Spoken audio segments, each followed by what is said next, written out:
In a future that grows ever closer, the fate of our Earth will lie in the hands of one man, a solitary warrior of great courage. His name is Dogen, and he is called... We should really cut to a picture of George Lucas on that statement, and then like a shot of the Acolyte. Welcome to the Nielsen ratings. Been quite an eventful 48 hours in the world of film and television. We've had Alien Romulus dropping last Friday, and we've had Acolyte Season 2 being dropped yesterday. Before we get into all of that, I've got a bigger than usual panel. Normally don't like going above 4 people, but we've gone a bit extra tonight because this channel goes to 11. So before I get into all that, I was going to bring in my co-host first, but I can see he's not in front of his camera. Oh, no, he has. He's teleported back. Stupenzo, how you been, buddy? Yo, I was feeding the cat. Okay. I'm okay. How are you? Not too bad. I woke up about 45 minutes ago. It was awesome. Oh, okay. I'm filming tomorrow, so I'm going to be on a set in a spaceship, so that's going to be fun. Cool. It's not the Acolyte Season 2, something else. But so I get to say things like fire all weapons and this kind of stuff. You're going to be acting? Yeah, I'm awesome. I'm playing the commander of the ship, of the battleship, so it's going to be great. I mean, yeah, I've just been sending my lines. I'll go through them with you later. But no, it's a good friend of mine. He's done a big low budget movie before called Invasion Planet Earth. This is his follow-up movie. It's called Other Worlds, and big sci-fi epic. And he decided that the script was so big, he's making 2 feature films. So there's a part 1 and a part 2, as if it's not difficult enough to make one. Let's bring in our other regular guests. We have the Inside Man and Northern English Bastard here. Cool. Good evening. Fine and dandy, you beautiful bastards. How you doing, Northern? All right? Yeah, doing fine. I'm recovering from Romulus a bit, but I'll make it. We'll talk about Romulus later because Inside Man hasn't seen it, and we don't want to spoil for him. Oh, bless you. I'll try and keep it big. Also, one of my regular panelists and my co-host on one of my other streams, Blue Collar Losers in the house, #1 Uber driver in your area. Yeah. So his car contains mints and condoms. So, but they were just left there. Mints. The passengers left those in the car by accident. Sometimes alcohol too. Sometimes alcohol. Mints is alcohol. The alcohol's normally up the front with the driver. We've got 2 extra guests coming in today. First of all, we have Critic Al, Lord of the Spiders. Good evening. How are you, sir? Yeah, I'm all good. I've just watched Demolition Man, so I'm quite happy. Good. Greatest documentary ever. It's getting that way, mate. It's getting that way. And last but by no means least, making tonight a magnificent 7, we have World War Joe on the Nielsen ratings for the first time. How are you, sir? Hey, thanks very much for having me on, guys. Yeah, glad to have you, man. Yeah. Glad to have you. No, absolutely. You're very welcome. I think you might have been in the chat when Inside Man and I were talking about Cold War movies last Monday. Was that right? Was that maybe you? I go on a lot of yours, so because we were talking about World War III, which was that drama with David Soul and Rock Hudson, and I'm sure you got referenced in the chat because of your name. Because of the name, yeah. You can see the connection. It's a bit tenuous, but it's there. Let's just say hello to people in the chat. Of course, Keith E is here. He has an alarm that goes off every time I'm streaming. Just finished watching your Acolyte discussion. I feel bad for the cast and crew and all the production people involved. Well, we're going to talk about the Acolyte first, actually. Fleshless Films. I'm not missing this, Lance. Yes, the treasure map is on this stream. Fleshless Films. Don't mention it to anyone else. Douglas A. Barton, agreed Keith. It's really the production crew of the actors that cause the problem. Aaron Charman is here again. Good to see you, sir. And I dare say there's a couple of other people lingering. If you do have a comment or question in the chat, then throw them in there. And if we can, we'll get around to them. Always interested to hear people's views on what we're talking about. Remember, we're not just here to talk about the latest stuff. We will be talking about some older films that we've been checking out and possibly recommending them to you, as well as some of the new TV shows and films available. But before we get to all of those, there was big news that dropped about 1 a.m. UK time last night. So just as I'd finished a phone call and I was getting ready to move to the bedroom for the sleeping part of the evening, that's about a 3-hour process because in the bedroom there's a television and I then watch a movie and then I go to bed. Word got out that season 2 of The Acolyte was not to be. So I thought, I think I might do a live about this. And I jumped on. Oh, sad. Anyway. Yeah, I did a live stream at 2 a.m. until 4. Now, there's a lot I want to say about this, and there's a lot I want to hear people's views, but there's a couple of things we're going to get into. And I've noticed a common thread in all of these articles. The Acolyte became the center of a Star Wars culture war surrounding its casting diversity. I don't ever recall diversity being a big issue with this show. It certainly wasn't the primary complaint that any of us had.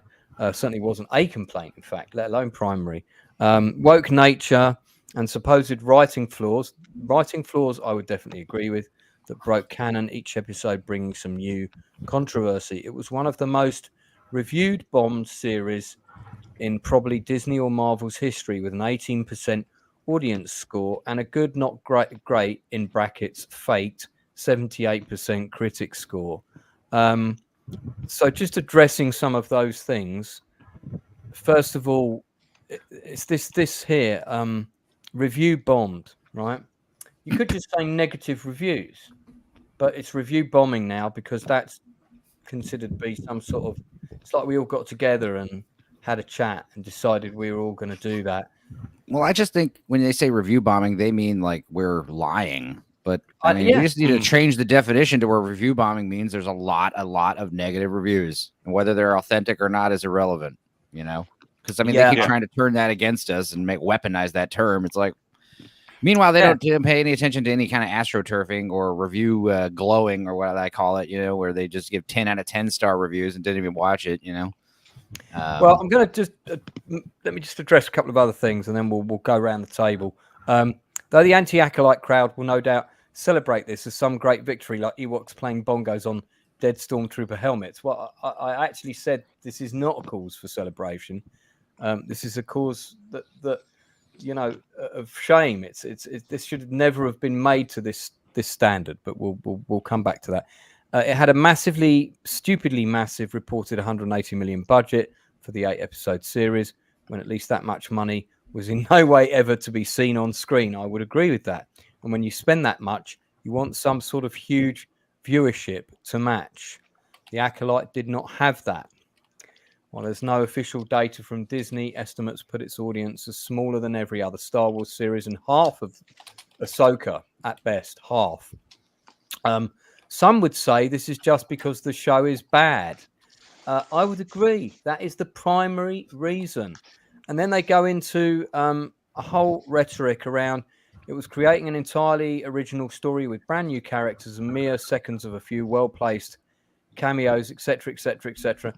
And this basically gave it a mountain to climb. I don't agree with that. I actually think setting it in a different timeline was one of the best things it had going for it, because we were all up for seeing new characters. We were all up for seeing new stories. The problem was the writing and the execution, and forced sort of narratives that just didn't feel right in the Star Wars universe. We want to see good versus evil, good stories, exciting adventures. It's an adventure show. Star Wars is an adventurous universe. It's not really what we got.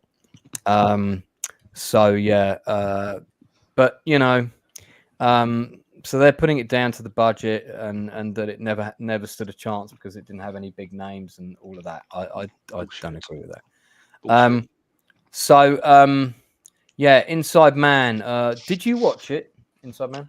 I watched as little as I possibly could, but I have to say, I was, when I heard this in the early hours of this morning, I really thought of running around the house singing the Ewok Yab Yab song. I thought it was really great news.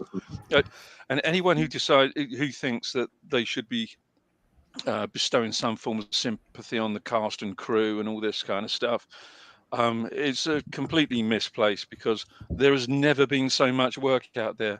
There has never been so much work out there. Everybody will be re-employed somewhere else, guaranteed.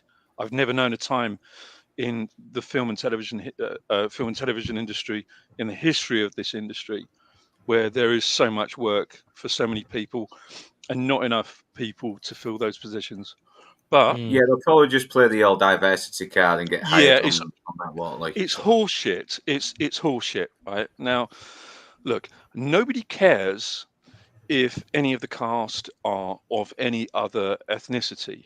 Nobody cares if any of the cast are of any other sexuality. Nobody cares. Nobody cares whether they're male or female.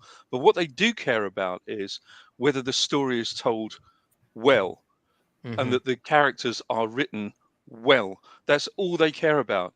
If you ever get, if they kind of pull this one out of the hat every time, say, oh well, people, they're uncomfortable with the kind of diversity that we've got in this show. Maybe this was way ahead of its time. Horseshit, absolute horseshit.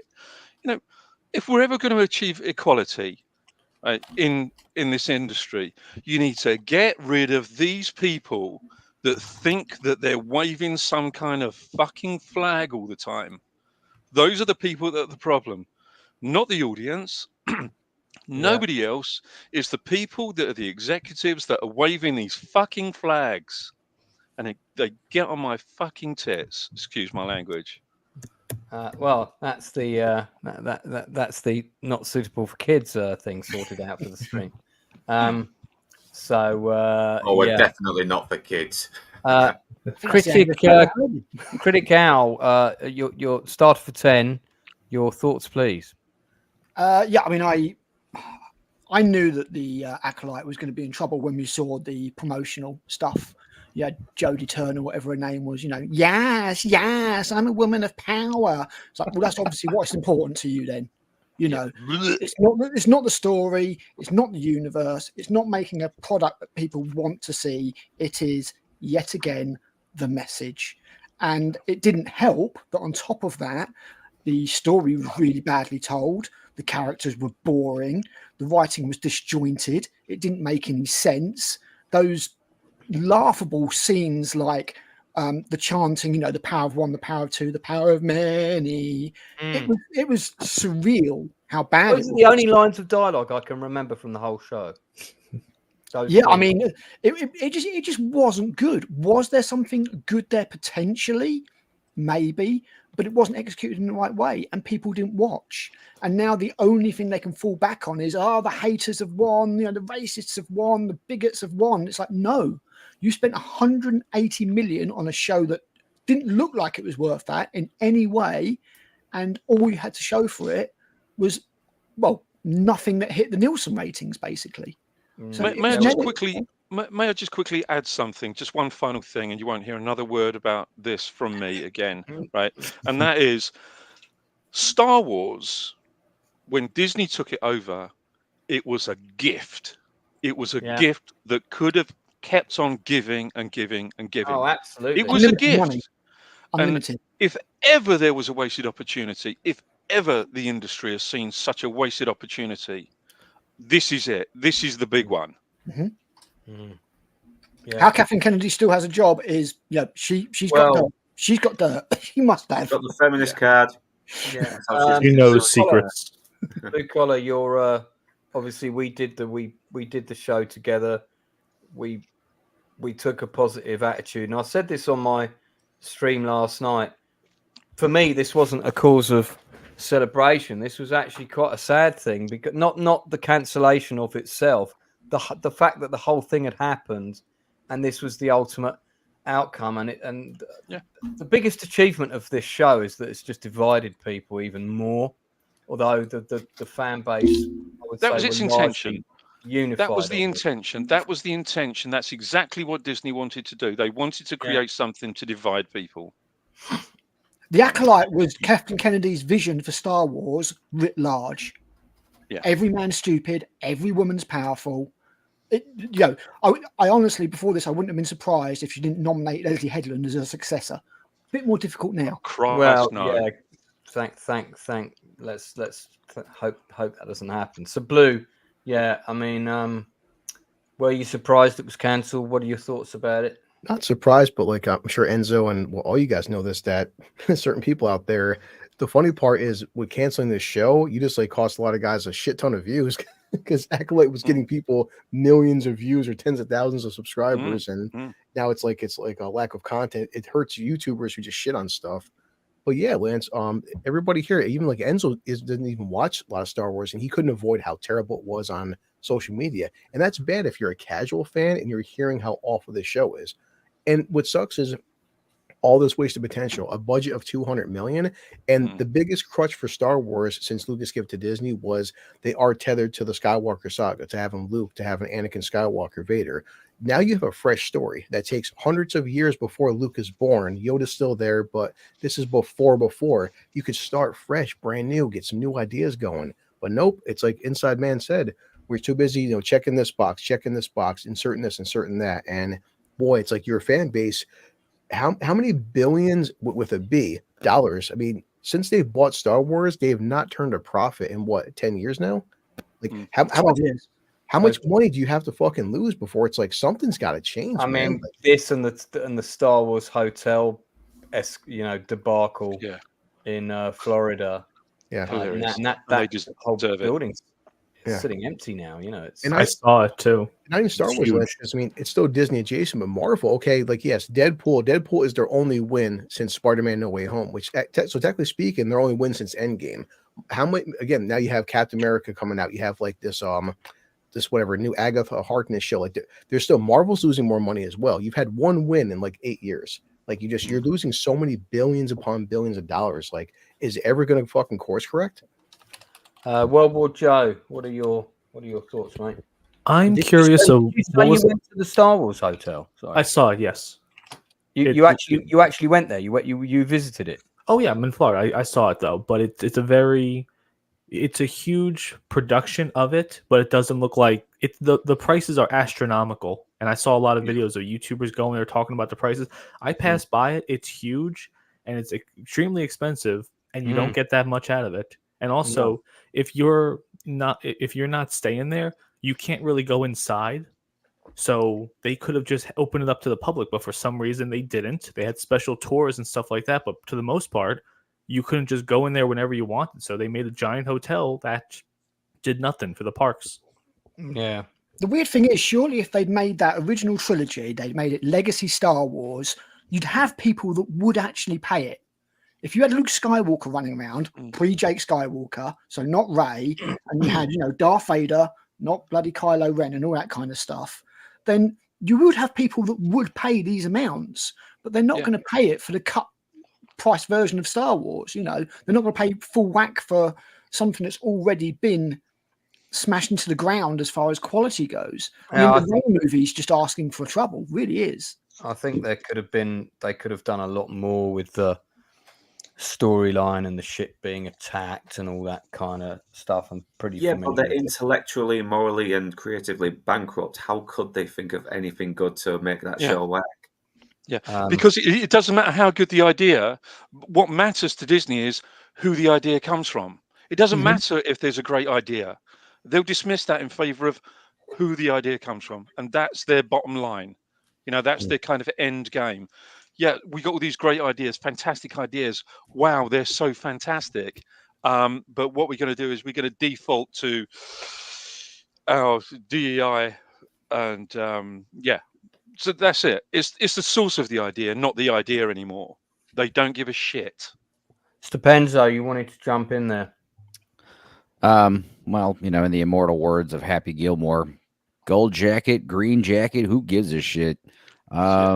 I think I feel really sorry for any aspiring YouTubers that were hoping to milk the algorithm when season 2 came out. Seriously. Yeah, no, I'm being serious. I also feel sorry for I mean, that's the thing I was saying last night on my solo stream, where I was saying like, I think the tides are turning, because the thing is, like Blue Collar was saying, like, oh, well, they're losing money. It's like, yeah, but we don't know how much money they're getting in tax credits due to ESG funds.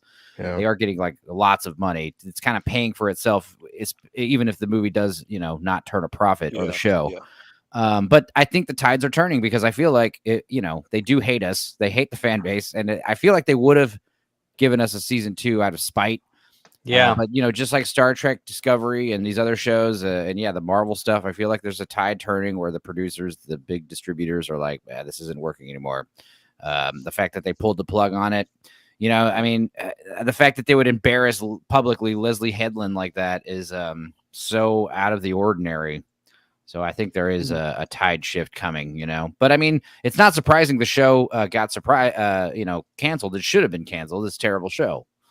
But there is a beacon, a glimmer of hope on the horizon, that maybe they will start trying to make better product for us that actually sells, instead of just trying to, like I said, just get reimbursements from government taxpayer money. I won't be holding my breath. I've got to be honest. Yeah. Yeah. Well, November's around the corner, so who knows? Yeah, it's like you said before in Sad Man on one of my streams. It's all a big bloody con. It's all a bloody con. Thing. Yeah, it is. Well, I dare say financially, Leslie Headland probably did pretty well out of it. Probably got a new swimming pool and all of that. 180 million, that goes somewhere. Yeah, it'll drown out the screams of all the women she allowed to be abused by Weinstein. Allegedly. Yeah. Somebody said, and I don't like chucking things out if I haven't seen the verification, and I haven't, but maybe one of you had. Somebody said, I think it was Atom Gray, said on the stream I did last night, that she stated publicly that she'd had a crush on Amanda Steinberg since she was 10, or for 10 years or something. She's had a crush on her for 10 years, I think the statement was. And Headland was born in 1980. Yeah. I was going to say, the math doesn't add up there. So Headland's now 44. Amanda Stenberg is how old now? 26, I think. Yeah, that's wrong. That is wrong. So now that's all going to be brushed as, oh, well, just also, Lance, I have to correct you. Her name is Amandla with an L. Oh, thank you. I know that defies all logic, but that is her name, Amandla. She's in the Hunger Games. She's the young girl that dies in the first one. Yeah, no, I know she's in the Hunger Games. She was my favorite character in the Hunger Games. When she died, I actually screamed out in the cinema, "No!" I did a Darth Vader. Leslie Headland had a crush on that little girl from Hunger Games. Well, yeah, that's wrong. That is so wrong. I mean, has anybody heard the verification? I'm Googling at the moment. No, I'm going to go with the rumors. I don't care. I mean, they can call us white supremacists. These same people can call us white supremacists and sexists over rumors. Why can't we call these people, pederasts over rumors? On her job history, I'm not surprised. You can't do anything in the UK anymore, so we've got to be very careful. Well, when I heard this, right, and this is the thing that really annoys me, especially with this whole gaslighting and blaming thing, is it's okay for her to put out a comment like that, which when you then look into that feels a bit creepy and icky. Imagine if a male producer said that. Imagine if that was Kevin Spacey saying that. Yeah. I can't see anything about it. I've got. Oh yeah, he did. It could be anti-political, But I mean, it's this double standard thing that I just find you're right really infuriates me. It's the only standards they are. I mean, she's got a few get out of free jail cards there, hasn't she? She's got the LGBTQ bloody whatever thingy going on. Yeah. She's got the fact that she's a woman on top of that. So yeah, I mean, you've got inbuilt plot armor at that stage, to be honest. Yeah. Well, it's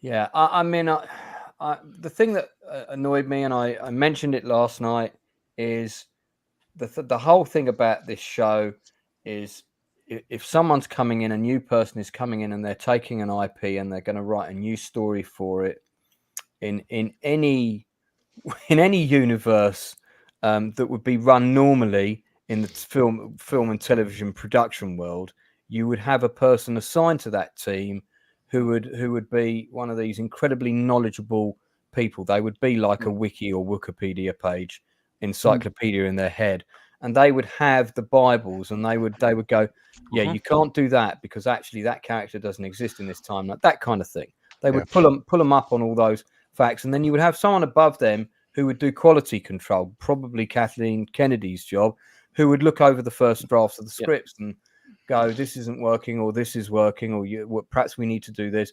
Not just the first scripts, but the treatment, the outline, the synopsis, all of those, which go through many drafts. Which is exactly what George Lucas did with all of the expanded universe novels, all the short stories, everything went past him. Right. And you're absolutely 100% right.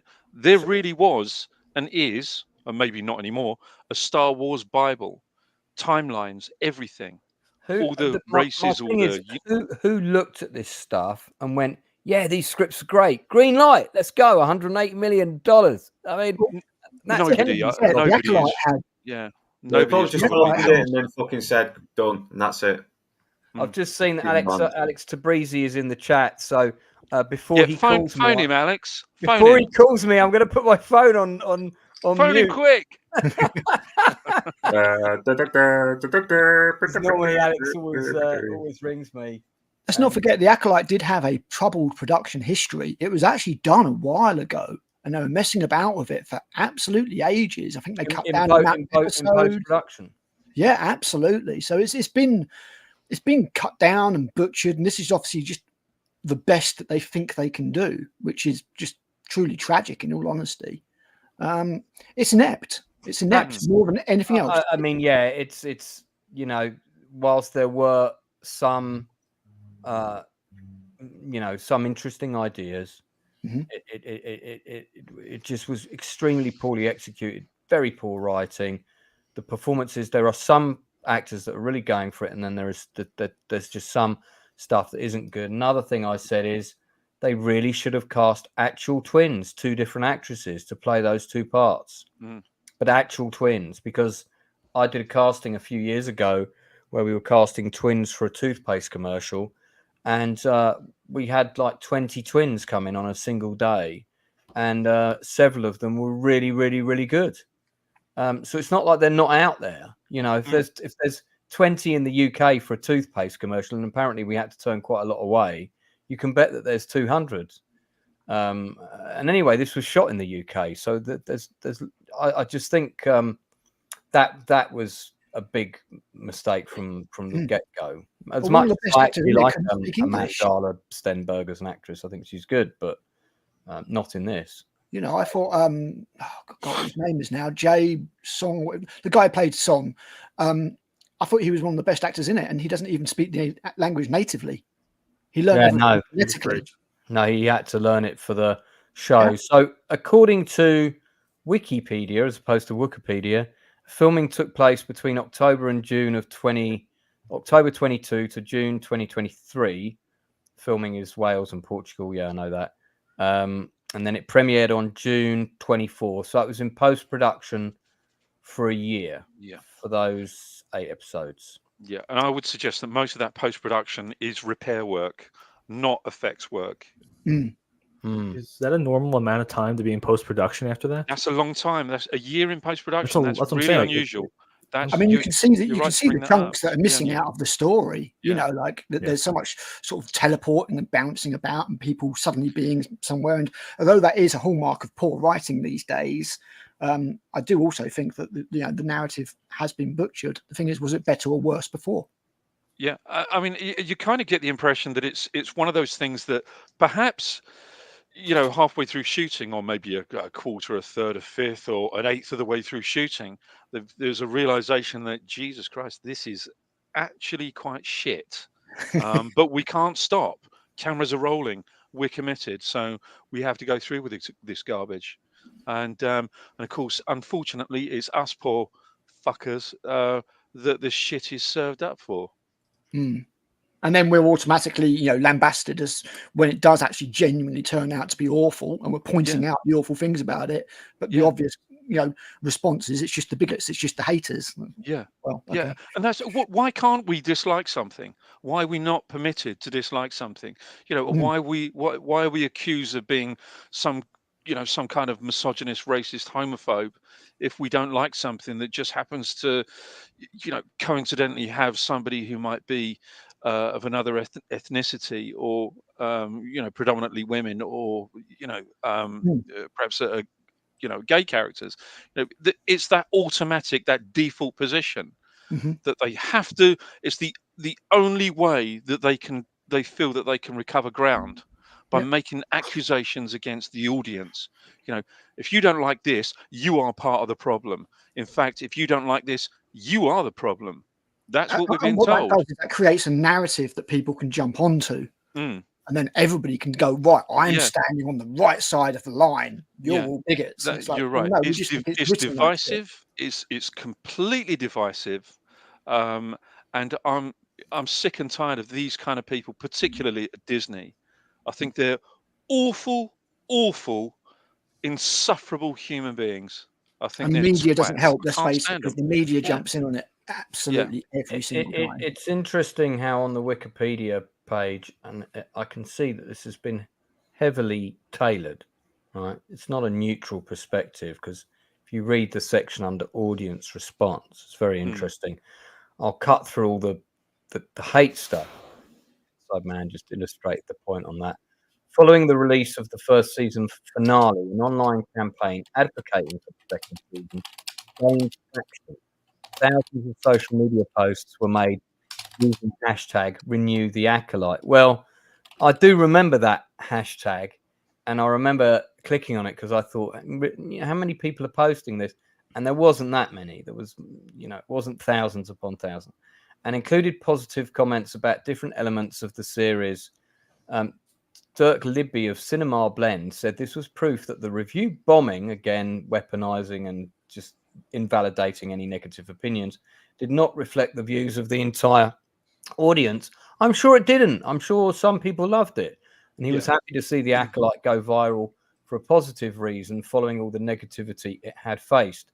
Following the series cancellation in August 2024, Variety discussed how the Acolyte had experienced wildly opposing reactions from fans. Some fans and critics enjoyed the series' challenging perceptions of the Jedi, while other fans thought the Acolyte was anti-ethical to Star Wars' good versus evil themes.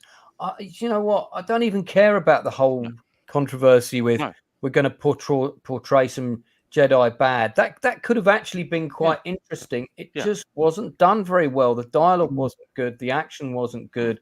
The jumping around the narrative and flashbacks, non-linear timeline didn't work. Putting both the sisters and revealing their existence to each other in the first episode was the biggest mistake of the whole show. A murder mystery of no mystery.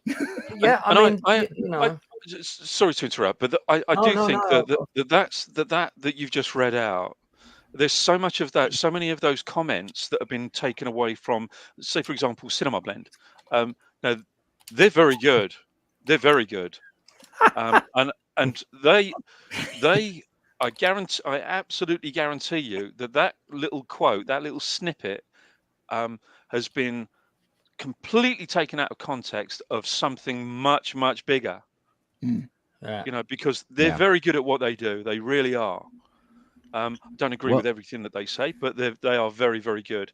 And I guarantee you that almost every single quote that you have in there is totally taken out of context in order for it to look like everybody is on the side of Disney and the Acolyte.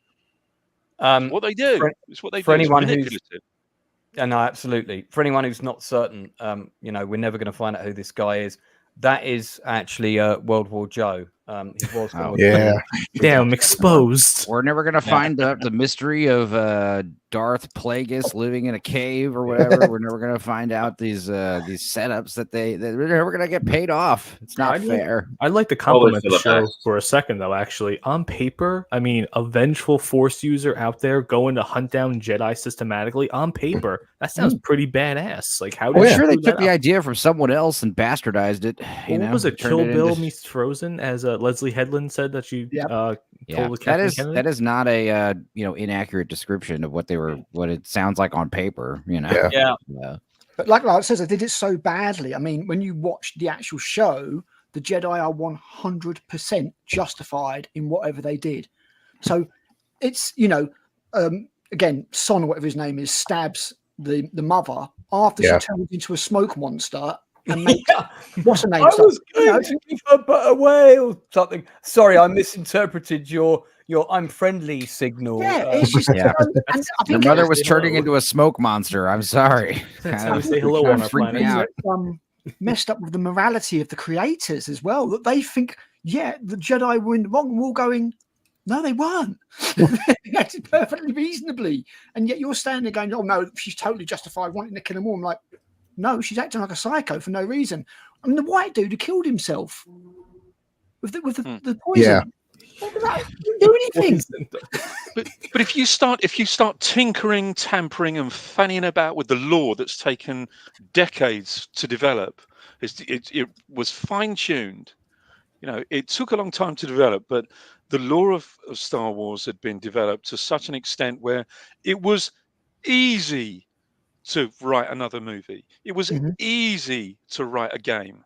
It was easy to write a graphic novel. It was easy to have a novel, and it was certainly easy to make a TV show. Decades of content available. It's just crazy. It's just such a waste of time. It's the biggest wasted everybody's time and wasted the biggest opportunity that there's ever been in movie history, and they'll go down in history of I can't speak anymore. I'm going to cry. If you wanted to make a Star Wars show and you don't know anything about the show or the lore, like Leslie Headland has said pretty much out loud, she's never watched those stuff. Make it on literally a galaxy far, far away with the same rules of the Force. Just make your own fan fiction story. Just don't put it with the lore of the Jedi. Yeah. These bloody producers are like Luke Skywalker in The Last Jedi. Just hand him the book. He throws it. He just tosses it aside. It's But what it's funny what Joe said there. I mean, this excuse me. These shows are why are the absolute reason why all Star Wars fan films are now have now stopped, because the Star Wars fan films are considerably better written. And created and developed than this garbage that they're giving to everybody. Also, Disney will give fan films cease and desist letters if they're better than the actual product they're putting out. I'm not making this look so childish. It really is. Yeah, I mean, Disney. I mean, I remember there's the story about the kid who died of cancer, and he was a big Marvel fan. He wanted Spider-Man on his tombstone, and Disney was like, "No, it's not allowed." It's like, dude, those people are evil, dude. They don't give a shit. In a few years, when AI becomes a more readily technology for everyone, I've said this before, we're all going to be able to make our own Star Wars movie, TV show, and it's going to be so much better. That, the thing that's out, it's called "What If Star Wars Was Awesome," and it's actually, I highly recommend watching that because it's all AI. But the way this guy blended it to almost like what Enzo would do with the AI stuff, he does these half-hour videos, and it's all AI images of Luke and Leia and Han, and it's basically him reimagining Episode 7, but he wrote the script. I watched this with my kid. That 7, 8, 9 is better than any movie Disney's put out in the past 10 years. And I tell anybody, YouTube, What If Star Wars Was Awesome? They're half-hour increments, they're fucking fantastic. It's basically it's like watching a like picture movie. It's just as he's narrating the story along, it's showing images of Luke and Leia again. It's Mark Hamill's image, but like what if Luke didn't become a hermit and a pathetic loser? See, I'm more excited for AI movies to like have Speed starring blue collar loser. I'm gonna make Lance starring as Rambo. I'll do all that stuff. That's where it's gonna be at. Put me in Die Hard, man. I want to be in Die Hard. There you go. Have me playing the Alan Rickman role. Oh, okay. No, you play Alan Rickman and John McClane and his wife. You'll play all the characters. No. That's too much, Lance. Do a Tom Hanks. No such thing, Lance. It's funny what Enzo said. The whole, what about Darth Plagueis into Inside Man? With the lore. If only they had since the 80s books and comics and graphic novels that have been written that had like establishing the lore. Because remember, according to Kathleen Kennedy, there's no lore. There's nothing we can pull from. There's never been any stories except for the movies. This not like there's been dozens of hundreds of books that have been written since then. That's such horseshit. And just anyway, but and there was actually a very, very good Darth Plagueis novel. Exactly. Yeah. Yep. I think probably the biggest mistake that they made with this show was actually because I think this is the first show created by a writer's room. And if you look at the writers that make up that team, there are some who've got almost no credits at all. That doesn't mean that they're not any good. Everyone's got to start somewhere. There's a couple of Headland regular collaborators, one of whom worked on a lot of her other work. Yeah, I bet they did. Yeah, and then there's a couple that have come in from elsewhere who have got some level of experience. But that's a lot of egos in one room, and everybody's probably on a Star Wars IP for the first time. In fact, I think they all were. So everybody, it's a bit like, when you've got 20 producers on a film and all those producers want to be able to make their mark so they can say to their bint of the week, yeah, that was my scene. That was my idea, that bit with the hang glider. So, you probably would have had these people are millennial generation. Yeah. So you can imagine the competing egos in one room. And I'm not casting aspersions on people's character. Maybe it was a happy room and everyone agreed all the time. But if that's the case, then that's what we've got to show for a very happy room is not a good result. I don't think it was. I think there was a lot of conflicting ideas, and I think there was a lot of trying to keep everybody happy. So we'll put that thing in you suggested. We'll put that thing in you suggested. Yeah, that bit will all work because we all clapped to that bit, didn't we?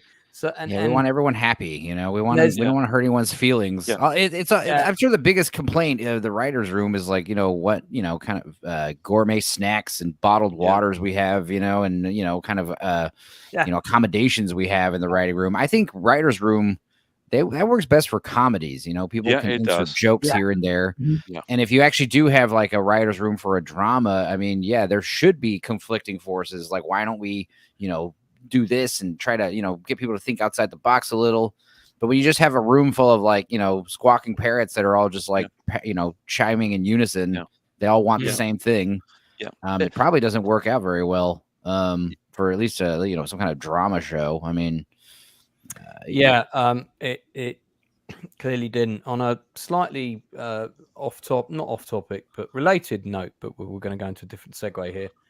Here is a picture of the Super Star Destroyer that I built back in 1991, being constructed in my parents' lounge. Ooh. And this is just, is that made out of cheese? What? Is it made out of cheese? It's not made out of cheese. No, that's plastic. That'd be awesome. Not made out. What is it made out of? What is it made out of? Plastic and wood.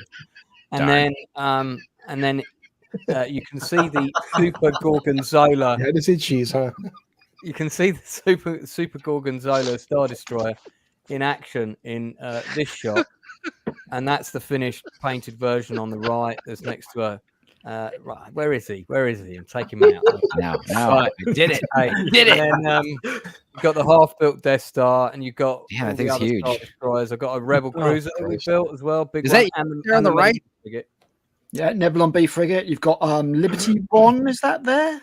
And that's me in the that's me in the Akbar mask with the Akbar Nice. No, I thought that was you on the right with your hands in your pocket over there. In the upper right hand corner, is that you? No, I've got the Akbar mask on. For real? Yeah, that's me. Oh. That is me with the Akbar mask on my head. So what was this, a game or what? Yeah, this was at a games convention. So that was the space battle at Return of the Jedi. We built all of that. Wow. So this is basically Star Wars Armada about 20 before years Star Wars Armada was out. What year was this? Wow. 91. That's I want you to pay cool. attention to the demographics of this crowd of people here. Okay, I mean, just Yeah. These according to the current Star Wars head writers and showrunners. These are the enemy here. Yeah, white male nerds. So most people in this picture now all have a YouTube channel. Yeah, because we're all disenfranchised. You can come back off the naughty step now. Now I'm just saying, like, imagine if you brought a date to that kind of convention. I mean, if it went over, then she's a keeper. If it went over well, then she's a keeper. But 9 times out of 10, you'd bring a woman to a place like that, and they'd be like, sort of like a room I can hang out in. Taking dates to games conventions. You shouldn't. Yeah, don't. Oh, this is too nerdy. I'm going back to my comic boyfriend. Homer Simpson's going, nerd! Honestly, that's a green flag when you take a woman to an event like this and she's not into it. You're like, yeah, cool. I'm glad you're, This is, one of my other channels is the Warhammer Gaming channel. I know no shame. Yeah, no one had a date to bring, says Adrian. Yeah. Inside man, are you taking deep breaths to accommodate the explosion of the cheese factory? All that was left was the debris. I'll show a different. This is more a date type scenario for me. There you go. So, raves. Yeah, girls like going to clubs and raves and dance parties. Yeah, there you go. And cocaine. That's where you go. We are getting very off topic now. Dude, women love cocaine. I'll do a quick round robin. If anyone wants to say anything else final about the Acolyte. Inside man, Mr. Giggles, you can go first. I'm glad it's over. Blue. Sure. Say anything else? No, see, just we're surprised it took this long, but it's I don't know. I mean, I don't want to be jaded, but like Disney, I don't see Disney. They're not done destroying themselves. You know, they've still got loads on to coming out, haven't they? Yeah. Loads more shows in the pipeline. Stargoon is next. Yeah, one crappy property down, like 150 to go. You know, there's still so many other issues with the what they're doing. And Skeleton Crew's coming right around the corner, Oh boy. Maybe it'll be good. Maybe it'll be good. Who knows? I don't care. Me and Blue are gearing up to do a special show on that. And our main interest in wanting to do that is this particular character. We feel this is the character that's always been missing from a Star Wars show. The guy with the hooter. This is like Max Rebo's illegitimate son. He might be a fan favorite. I mean, he looks cool. Merchandise. He's a toy. There. Yeah, it's it. Just a toy idea. He's a little toy. He's got toy appeal. Yeah, exactly. He might be funny. If he's a funny character, then why not? I mean, do you know what? When I watched the trailer of this, although there was a lot of it that didn't feel particularly Star Wars. Yeah, all the suburbia stuff looked weird. Yeah. But she might be fine. Who knows? But once they got off that planet, the adventure stuff looked all right. So, I do hate how they're going back to Tatooine again. Everything has to be Tatooine, and it's pretty obvious that, if Jude Law is the Jedi, he's probably going to end up being the bad guy. Spoilers. I'm probably pretty sure about that. Yeah. Because the Jedi have to be evil, He does look suspiciously evil in there. He might. I bet he'll do a heel turn, and he was working for the bad guys all along. I think he might turn up with a space ice cream truck, and he'll be like, "Children, lollipops, ice cream." I mean, honestly, it looks like the little girl's giving him the dressing down right there. Look at the look she's giving him. Yeah, but it looks like the other little boy's like sitting in his lap or something. That's actually her. This is between takes, and she's going, "Hang on, you're on how much per episode? We're only getting, How many times is Jude Law like in the making of the movie just like line? What's my line again? Okay. Anyway, I thought sorry. it Let like me. Star Wars made by Amblin. That's what I got from it. This is like an E.T. Goonies Star Wars crossover. Yeah, I mean, maybe. Which might be all right. Which might be all right. Critical, did you want to say anything else about the Acolyte before we move on? Good riddance. Okay, that seems pretty adequate. Northern? Well, picking my ass is much more worthy of my time than watching any Star Wars property at the moment. World War Joe. I do have a serious question about the Acolyte. What did it take for them to finally can the show? Was Kathleen Kennedy fighting with Bob Iger? Like, who was the deciding person that said, you know what, no season 2? That's what I'm curious about. You know what? That's shareholders, I'd say. That's a really good question, isn't it? That's a really shareholders. Good question. It's got to be shareholders. Yeah, because they greenlit it. Kathleen Kennedy was like best friends with Leslie Headland, so she can't possibly say we have to can it. So is this Bob Iger waking up? Is this someone saying, "Hey, we're going to lose everything if we keep doing this"? It has to be a result of the shareholders' meetings. It has to be. So I can't see that any of them would be happy with that. Yeah. How could they be? I mean, what I kind of expected was they would do a season 2, but they just slashed the budget in half.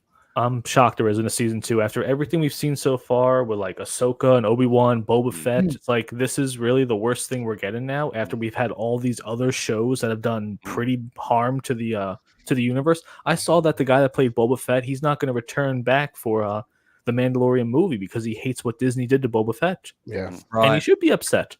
Yeah, that was more cultural vandalism, to be honest. Yeah. The coolest character in Star Wars that didn't say a damn word or very little and made him to a complete wuss. Then he's dancing with Tusken Raiders, and that's his storyline?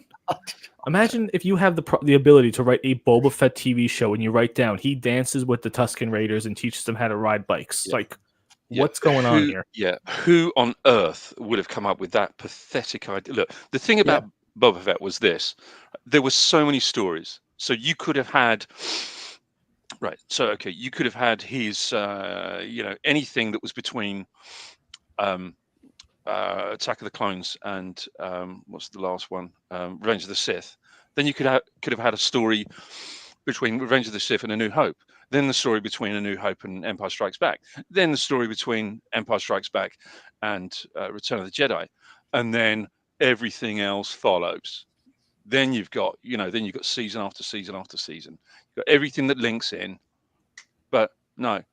But really, what we get, and we get it time after time after time, is right. This is the piece of shit that we're going to serve up for you. So be grateful. It's really a kind of well, how do you like them apples? That's all you're getting. It's just a concentration of every single male character in Star Wars. They're going through them one at a time. Castrating every single one of them. Yeah. I just miss. Oh, go ahead. No, it says here director Leslie Headland, and it's interesting that they quote her as being the director because she wasn't the only one. Purposefully wrote The Acolyte to comfortably sit as a single season narrative if I had to. No. The finale hinted at all manner of interesting ideas. Your definition of interesting and mine are two different things, and was decidedly open-ended on how it concluded most of its major character arcs. Well, it wasn't written as a single season narrative. That's utter bullshit. They clearly felt that they were entitled and fully expected to get a season 2. If it had been a tight season narrative, they just left a door open for a second season, like the first season of Mando, let's say. It would have been a much better show because it would have been much more story focused rather than just sort of rambling loose nonsense. You see, the funny thing is, with The Acolyte failing as it has, spectacularly and miserably, that should be the last nail in the coffin of Disney's High Republic. You can actually series. You can actually visualize her in a meeting, with them actually telling her, how bad it is and that they're canceling it. Kathleen Kennedy saying, well, it's pretty, we kind of like it. It's pretty bad. People don't like it though. Yeah, but in my head, it looked real good. You cannot tell me that opening scene where she, what was her name? May did that kung fu pose and told Carrie-Anne Moss to attack her. As soon as I saw that, I was like, what are we doing here? What kind of an assassin announces, hi, attack me as hard as you can? It's like, everything about this was poorly done, but on paper, like I said before, it seemed like an absolute winner, but horribly executed by people that don't know what they're doing. Yeah, was that? I think that was probably taken out of Enter the Dragon, wasn't it? Now, Yeah. hit me. Yeah, or Try Crouching again. Tiger, Hidden Dragon, one of those. There were nods to well, that. They've been looking at the finger and they've missed all that heavenly glory. It was like that Twitter post, wasn't it, where somebody goes, "Oh, name something more important than diversity," and James Woods just types talent. Yeah, exactly. God love James Woods. God love James Woods. And that's the thing, is the most talented people aren't making things these days, unfortunately. Did he actually type that? Did he actually put that? Yeah, I'm pretty sure it's James Woods. Yeah, somebody definitely did. I saw the he's very outspoken, isn't he? Really he is, yeah. He is. There's a few of them. Have either got fuck you money, or they're old enough not to care anymore. Yeah. Well, I think we've spent enough time on the Star Wars universe, as it is, and I'm not, like I said, this whole thing about, I'm sure there may well be people that are bashing bongo drums like the Ewoks and celebrating. I just think the whole thing is a catastrophe for the franchise, and I don't think these people fully appreciate the damage that they've done, and I wish they would stop trying to blame all their faults on other people, particularly the people that love this show. Well, how do you think Headland took the news of the canceling? Do you think she cried? Do you think she had a screaming fit? Do you think she got angry? Do you think I want my she took it like a champ? She doesn't have a social media account, so it's kind of hard to tell, but I really wish she would make one. I wish there would be I wish we could have heard that phone call where she's like, "No, you can't do this. You're letting the fans win." People like that fail upwards. She will get another project. It's as simple as that. Fail upwards. She will get another project. Yeah, there's a consolation prize waiting for us somewhere. Well, from mediocre bantha poo to something quite good, I'm going to recommend a new show for everyone that's available on Apple. I've seen the entire thing. It's only one season. It's 8 episodes. So it's within the Stupenzo requirement of commitment. I wouldn't recommend watching it on double speed. So this is Presumed Innocent. It is a courtroom drama, very much in the vein of the film Jagged Edge, if you guys remember that, which funnily enough was directed by Richard Marquand, who also directed Return of the Jedi. That starred Jeff Bridges and Glenn Close, came out in, I think it was about 1984, 85. Presumed Innocent is very much in that kind of vein. It's tonally, it's very similar. There's a brutal murder in the first episode of a prosecuting attorney who is a colleague of Jake Gyllenhaal's character. And it turns out pretty quickly that they were more than colleagues. Did he kill her or didn't he? Is really the premise of the show. There's effectively a twist almost every episode. Really well written. It's got a fantastic supporting cast.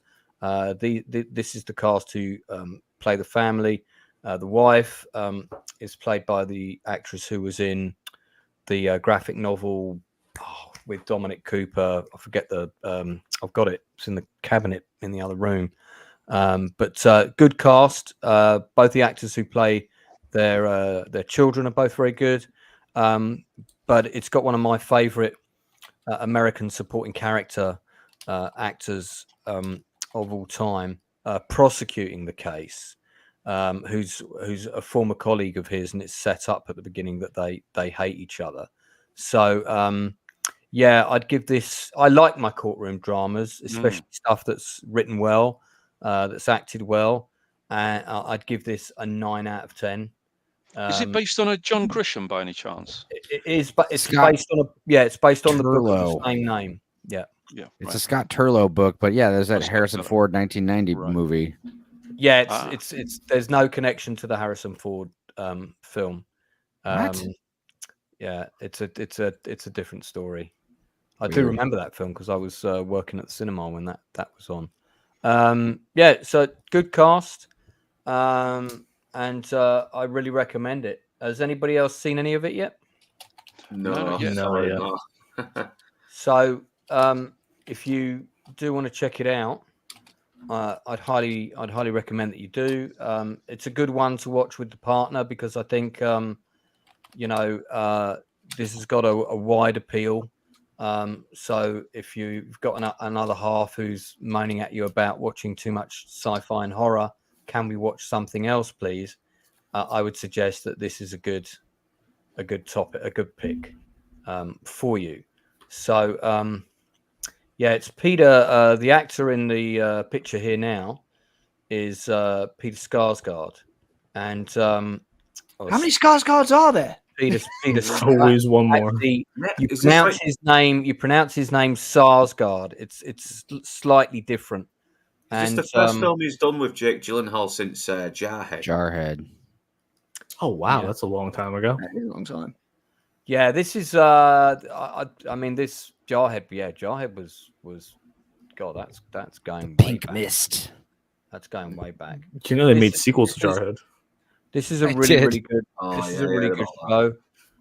If you go to my blog on the Diamonds in the Sky website, this is a blog I did on my sort of top 10 favorite American character actors. You've got my buddy Donal Logue as number one there. CCH Pounder, who of course is in Avatar, but she was in ER for a long time. Tim Thomerson, who I've interviewed. And we've got Kim Coates, and there is Peter Sarsgaard in that list. And he really goes for it in this role. I absolutely love everything that he does. He's always really great.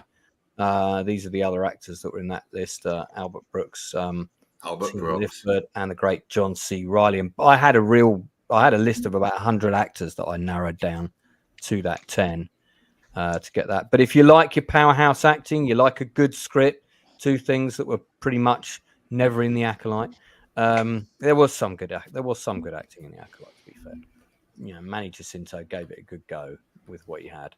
But I recommend this show. So the other thing that I finally got around to watching, which most of you I know have seen, was Mad Max Furiosa. I hadn't seen it. Just hadn't got round to watching it. I really liked it. I thought it was really good. I remember kind of people were sort of a bit indifferent about it. No one really was raving about it. I kind of felt the film was in the wrong order. That they had the big car chase in the middle, and then the action that came after that seemed a bit not as good. I enjoyed it. I just thought that the pacing and the structure of the film wasn't the best, to be honest. Yeah, and the structure of the film could have been better.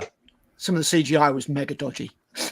But I liked all the characters that they brought back from Mad Max. The people from that world, that kind of funny council, the guy with the weird nipple clamps and the guy with the metal thing on his nose, and of course the main guy with the weird breathing apparatus. Morton Joe. Yeah. The thing about this film is what I wanted to see was the bit they skipped, which was the 45-day war that they talk about. Right. Yeah. And they just mentioned it, and you don't get anything else. I was like, that sounds like that. Oh, you kind of got a bit of a montage, didn't you? Yeah, real quick montage. It went on for 45 days, and ultimately they kind of won. Yeah, that's the next movie, then, isn't it? Then they went through the battlefield. Honestly, I'd watch it. Wasteland War. It's not got the art house moments that Fury Road had, but I felt it was an all right action film. I didn't mind it at all. I thought it was pretty good. I had a good time. Just going from top to bottom here, so Bits Depenzo being next. What would people give it out of 10? I'd give it an 8. Depenzo? You didn't watch it. Al? Yeah, 8's about right, I'd say, to be honest. I had a good time with it. Blue? For me, I'd say a 6. 6, okay. Northern? 5, because honestly, I've forgotten nearly everything that happened in that movie. That's fair enough, mate. It's fair enough. Joe? I'm going with 7. I thought it was a good movie. I was really kind of uncomfortable with a certain scene later towards the end. I don't want to spoil it for the audience, but sure. Just that scene with a guy on his knees, I don't know, it just seemed weird to me the way they did all that. Just like a really anticlimactic ending to that. Yeah. Strange enough, the bit you're talking about was the dynamic that I really, really wish they'd explored more of in the film. And it might have impacted somewhat on the action nature of the film, but it's the actual dynamic of key character in the film and why they're doing what they're doing. And I would have really liked to have seen more of that. Exactly. I felt like it was incomplete a little bit. Yeah. Inside Man, did you see it? No, it didn't appeal to me, to be honest. Drew Gordon gives it 9 out of 10. It was arty poetry. It rhymes. Yeah, I get the arty side. I just don't mean like in Fury Road. The whole sequence in the sandstorm is almost balletic. The art house way that it's directed, and I just don't feel we had anything up to that standard in Furiosa. We had a truck scene that was pretty good, but it wasn't the same. It wasn't directed the same. It just wasn't the same kind of thing. I mean, there were some elements of it that I enjoyed a bit more than the Mad Max remake. I think it's because I didn't really take to Tom Hardy's Mumble Max. Mumble Max. Yeah, I wasn't, you know. I don't think the first one, I don't think Fury Road is narratively or structurally as good a film, but it's that sandstorm sequence on the big screen. I hadn't seen anything like it. I think I watched it in IMAX and it was just amazing. It was so good. I didn't see it I've just seen it on streaming, but I didn't see it at the cinema. I wish I had actually, because it was visually, it was very impressive. Okay, we'll move on. Inside Man, what obscure French noir thriller film have you got to recommend us? Well, I've actually my first one. It's actually an Italian polizio movie from 1976 called Blood and Bullets. I have heard of this. I've heard of this movie. It's actually, I mean, it's pretty wacky, but so you got this guy played by George Eastman. He's on his way back to New York, or rather not New York. Actually, there was one thing that this movie did teach me, and that was that my geography, my international geography, my world geography is all completely wrong. I didn't realize that New York was actually so close to the Italian countryside. It's either that or Central Park isn't what it was. Right. So anyway, so he comes back in town to avenge the murder of his father, and there's a few mob bosses that are after him, and so they know that he's coming in, so he's arriving on this flight and just about to disembark from the aircraft, and these guys turn up at the airport. And of course, there's this massive sort of machine gun battle in the middle of the airport, one of the arrival lounges. And that was all the rage in the 70s, though. Machine gun battles in airports. So it was quite a common occurrence. But of course, it's there's only like one small door separating the rest of the airport and security and everything from this gun battle that's going on, and nobody can hear it for some reason. I have no idea why. And of course, old Nell, as he's called, he saves the day. And then so he goes back to New York, and he bumps into an ex-girlfriend, visit his ex-girlfriend, and he's trying to take down the people that killed his father.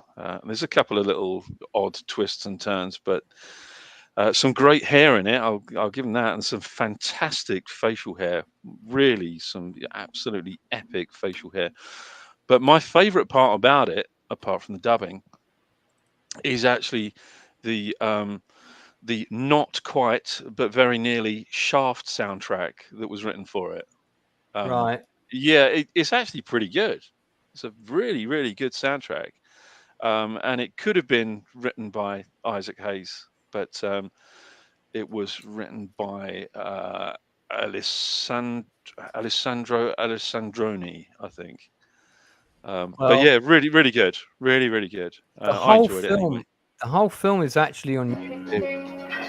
There is that soundtrack. Jack Palance. Yeah. That is very Shaft, isn't it? Yeah. Man, who's a black? So it's actually called Heaven's Time on this version. It's got it's not even Heaven's Time. It's what? Heavens? Havens? Havenans. I don't know what's going on with that title, but the whole film's on YouTube, so I'm going to drop that. I'm going to drop that link in the chat for anyone who likes their kind of, these are the films that Tarantino's characters talk about in Once Upon a Time in Hollywood.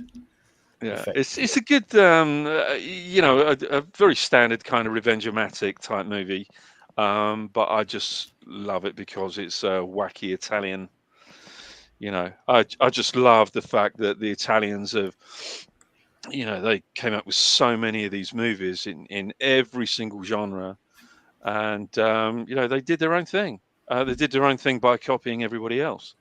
How far into the movie is this gunfight in the airport? That's pretty close to the beginning, to be honest. I'm just curious to see this shot where like no one else can notice what's happening. Yeah, TWA. Yeah, TWA. It's funny because Sangue de Spirito is translated to cop blood. That's pretty cool. That's a pretty good title. Is this music like all the way through the movie? Yeah. Yeah. God, that's it's good. Yeah, it's good. That's not going to get annoying. I like it. I've actually just got. Shut up, kid, or I'll kill ya. It's all happening. Meanwhile, down the corridor, no one's heard anything. Richard Keel. Who's that tall guy? Oh, Richard Keel's Jaws. No, but that's not Richard Keel. I'm just saying some 7-foot tall guy at the airport terminal. Oh, you mean the guy in that shot? Yeah. I guess he kind of looked a bit like him, but I don't think Richard Keel's in this movie. There is one thing that it does have going for it is it has these really incredible sort of non sequitur conversations. Awesome. So, this character called Belle, who's a stripper, who strips in her brother's strip club, as you do. I mean, keep it in the family. That's what I say. Yeah. So she comes up to visit this guy Nell, and she says, so she looks at his apartment door. He lets her in. She goes, "Hi, you're not as repulsive as people say. Would you like to sample my cooking?" I'm like, what? What? Keep thinking about right. Yeah. But there was another bit that right. We've all seen Kentucky Fried Movie, yeah. Yeah. Oh yeah. Yeah. Okay. So, do you remember the Fistful of Yen section? Oh my God, that's such a good take on which is Enter the Dragon. Yeah. And in Enter the Dragon, the snake gets released into the lab. Yeah. Yeah. Whereas in A Fistful of Yen, it's a little toy robot. Oh, a robot, and it's got eat lead, sucker. Yeah. Well, in this, he goes to this guy's nightclub. His name's I think it's something like Luigi Toledo, something like that. Right. Anyway, so he goes to this nightclub. Yeah, I want to see Luigi. And so who are you? And he said, yeah, wait there. And of course, he's standing there waiting, and this girl's stripping off. As he's standing there, all of a sudden, this little kind of wind-up toy starts walking towards him on the floor, and he's looking down at it. And obviously, he's quite suspicious. So he's looking down at this little wind-up toy. He's walking slowly towards him. He moves out of the way, and the fucking thing blows up. Right? So it's a bomb in this nightclub. Nobody bats an eyelid, and this girl's still stripping. This is the actress who played the sister, because I'm sure everyone was trying to Google her. So there you go. Yeah. Not doing anything for me, but yeah. So what would you give it out of 10? Seeing as this is the Nielsen ratings. Jesus Christ, it's a terrible movie, so I'm going to have to give it an 8. Fair play. All right. I love terrible movies. If you want to watch it's good, some bad. Italian stuff from the 1970s, check that out. Stupenzo, you got something you want to recommend this week? Yeah, I watched 3 80s and 90s, early 90s and 80s. I guess I don't know, technically bombs, but I liked them. I watched a stupid cop comedy, detective comedy called Pure Luck, starring Martin Short and Danny Glover. And I remember this. Yeah, it was weird. So Martin Short basically is a guy who's extremely unlucky, and there's some daughter of some company who's a rich guy, and his daughter has gone missing, and she's also extremely unlucky. So they have this great idea of like, okay, well, if this guy is just as unlucky, like will tag him along with their detective Danny Glover, and like, you know, he might just happen to find the girl. It's so stupid. But yeah, it's just mostly Martin Short just getting beaten up a lot and falling downstairs, and just a lot of like, it's one of those movies that really frustrates you because like nothing's going right. But it's great because Danny Glover is like, you know, the straight man, and he just hates Martin Short with passion, and he can't, you know, he feels like his bad luck is rubbing off on him and stuff. He's getting too old for this shit. Yeah, he is. And, you know, it was a silly, stupid movie. But it was great because it takes place in Mexico, which I always like. It's like in Puerto Vallarta and other places around there. And, you know, they got to find a missing woman. And it was just a silly movie. I love the quicksand scene. Yeah, I would give it like a good 5 out of 10. And a good then there's 5 also, out of 10. Yeah, good 5 out of 10. I mean, yeah, Proto Jiminy Glick showing up here. Turns out that he has like a deadly bee allergy, and he doesn't realize he was stung by a bee. And Danny Glover turns around and sees him getting all inflated and stuff. It's pretty funny. Was Scott Wilson on there earlier as well, from The Walking Dead? Yeah, he plays like the bad guy that they're looking for, who's like, looking for this woman who's missing. My God, that's Harry Shearer. Harry Shearer, yeah. This is Spinal Tap. He's the guy who, Mr. Burns. He has the brilliant idea of like tagging along this guy with horrific bad luck. You know, he's the guy who has this like hypothesis, you know, if you will.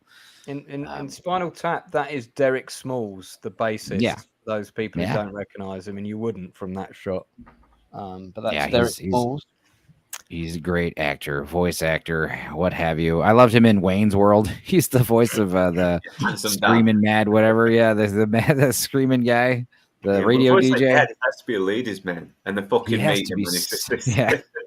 Hey guys. That's pretty. Gone into a bar when there's this, you know, 2 attractive women like that in such close proximity. Right, so they're like eyeballing Martin Short, and he's not paying attention to what Danny Glover's like giving him the whole rundown. And he's like, "Am I boring you?" He's like, "I'm sorry. There's just this beautiful woman over there staring at me, and I think she's interested in me." And he's like, "Yeah, she's a prostitute. You go over there and just offer her $50. She'll probably go to your room right now." And he's like, "Really?" He's like, "Yeah." And he goes over and like whispers. He's like, "Just tell her $50." He goes over there and tells her $50, and she slaps the shit out of him, you know. And then her boyfriend comes and starts a fight with everybody, you know, because he's got incredibly bad luck. It was a silly movie. Struck by lightning in a movie theater. Yeah, another similar movie that I watched that was kind of in the same vein. It was kind of like a comedic version of Memento. It stars Dana Carvey. It's from 1994, and Valeria Golino, and it's called Clean Slate. I remember that film. Yeah, also a critically panned box office failure. I think it came out right after Groundhog Day, so people were like, "What is this?" You know, rehashing Groundhog Day. But basically, Dana Carvey's a detective who's like a key witness to a murder, but he suffered an incident, like an accident, like an explosion or something.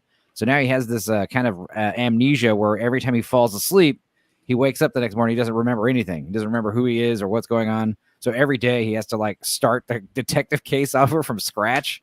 He has like little, tape recorders that he gives him and stuff. And it's like a big whodunit. You know, they're looking for some kind of coin that's worth like $7 million or something. I don't know. It's very silly. And James Earl Jones is in it.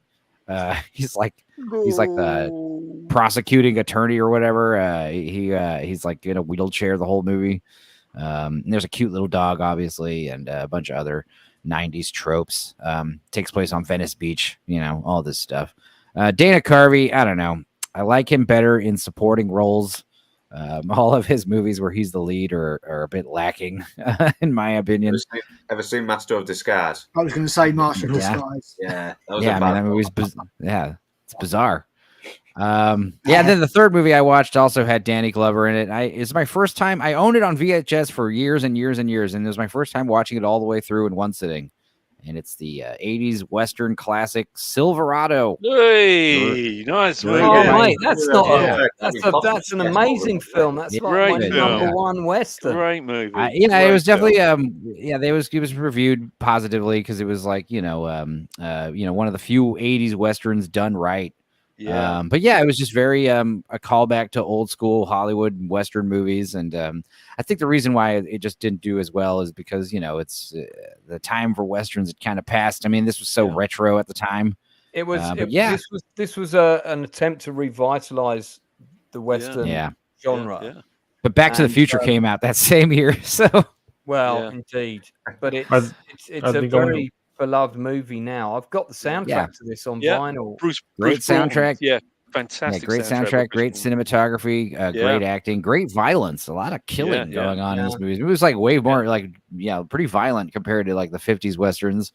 I mean, Kevin Kline, dude, he's such a fucking G in this movie. He's badass. I love him. You know, they're all great. Yeah, Kevin Costner's great in a supporting role. I mean, around this time, he's decided to stop doing supporting roles and only focus on leading roles. But he's great as like the obnoxious, like cocksure, head sure kind of idiot. This was his last supporting part. Overconfident kind of dude, bro. Yeah. Yeah, I liked him, and Danny Glover's great in this movie, and also what's his name? The other guy, old guy. Come on, the guy from Vertical Limit, Brian Dennehy. Brian Dennehy's awesome in this movie. But no, hang on, I got it right here. It was what's his name? Oh, Scott Glenn. Scott Glenn. Thank you. Yeah. What is it? Silence of the Lambs. You know. Yeah. John Cleese is also great in it. Drew Gordon, he's great. Great ensemble cast, and then you've got that little lady from Kindergarten Cop. She's great in it too. What's her name? Linda Miller. No, Linda Hunt. Linda Hunt is her name. Shout out mates in Lynch's June. I was hoping Linda Hunt and Kevin Kline would hook up because they have such great chemistry together, and they're such a weird odd couple. Of course, if business partners. Swap the first letters of their surnames, and you got some really good linguistic. Linda Klein. I actually read they're remaking this movie. Why? Yeah, remaking this sounds silly. With Elliot Page, I heard. Oh. Really? Are you being serious? No. Okay, I can't tell anymore. You know, I know. If it was real, you wouldn't be surprised, right? Well, I wouldn't. We are living in the most fucked up timeline. Yeah, I'm glad they're not remaking it. Absolutely, but the Silverado set, which was built especially for this movie, is still there and has been used in something like about 100 feature films now. Is that actually a Western set? Built that? Yeah. They built it full size, and there it is, and it's been added to. It was used for all the towns in the film. They were just sort of clever about how they shot it from different angles and things. So when they first started shooting Silverado, and you've got the scenes that are set in Turley, which is the town where they're going to hang Jake, Kevin Costner's character, which is where Scott Glenn and meets Kevin Kline's character for the first time. It was snowing, and when they started shooting the film, it was incredibly cold, and it wasn't until they got to the end of the movie that the snow had gone, which is why you've got the shot here that you get in the film where they all ride into the separate corners of town for the final confrontation. But I know everything there is to know about this film because I absolutely love it. I think it's one of the best Westerns ever made, personally. And there's so many great shots in it and homages to, so many other great Westerns of the past. But yeah, and also all of the sort of supporting cowboy actors that were in things like the John Wayne movies and stuff who were still alive all got bit parts in this film. So all these guys that are playing like the villains and stuff, if you go on their IMDb's and you check them, they've all been in, some of the older Westerns of the day. And the guy who trained all the actors to do all the shooting on this film, do all the gunplay and stuff, he trained like Tommy Nix and people like that, some of the really like early cowboy film stars. And I think when they got him, he was in his 70s when he came and worked on this film. This guy, now he's been in absolutely everything. Dude, I love Cabin Boys, one of my favorite movies, and he's so funny as the drunk guy who's on the ship, Yeah.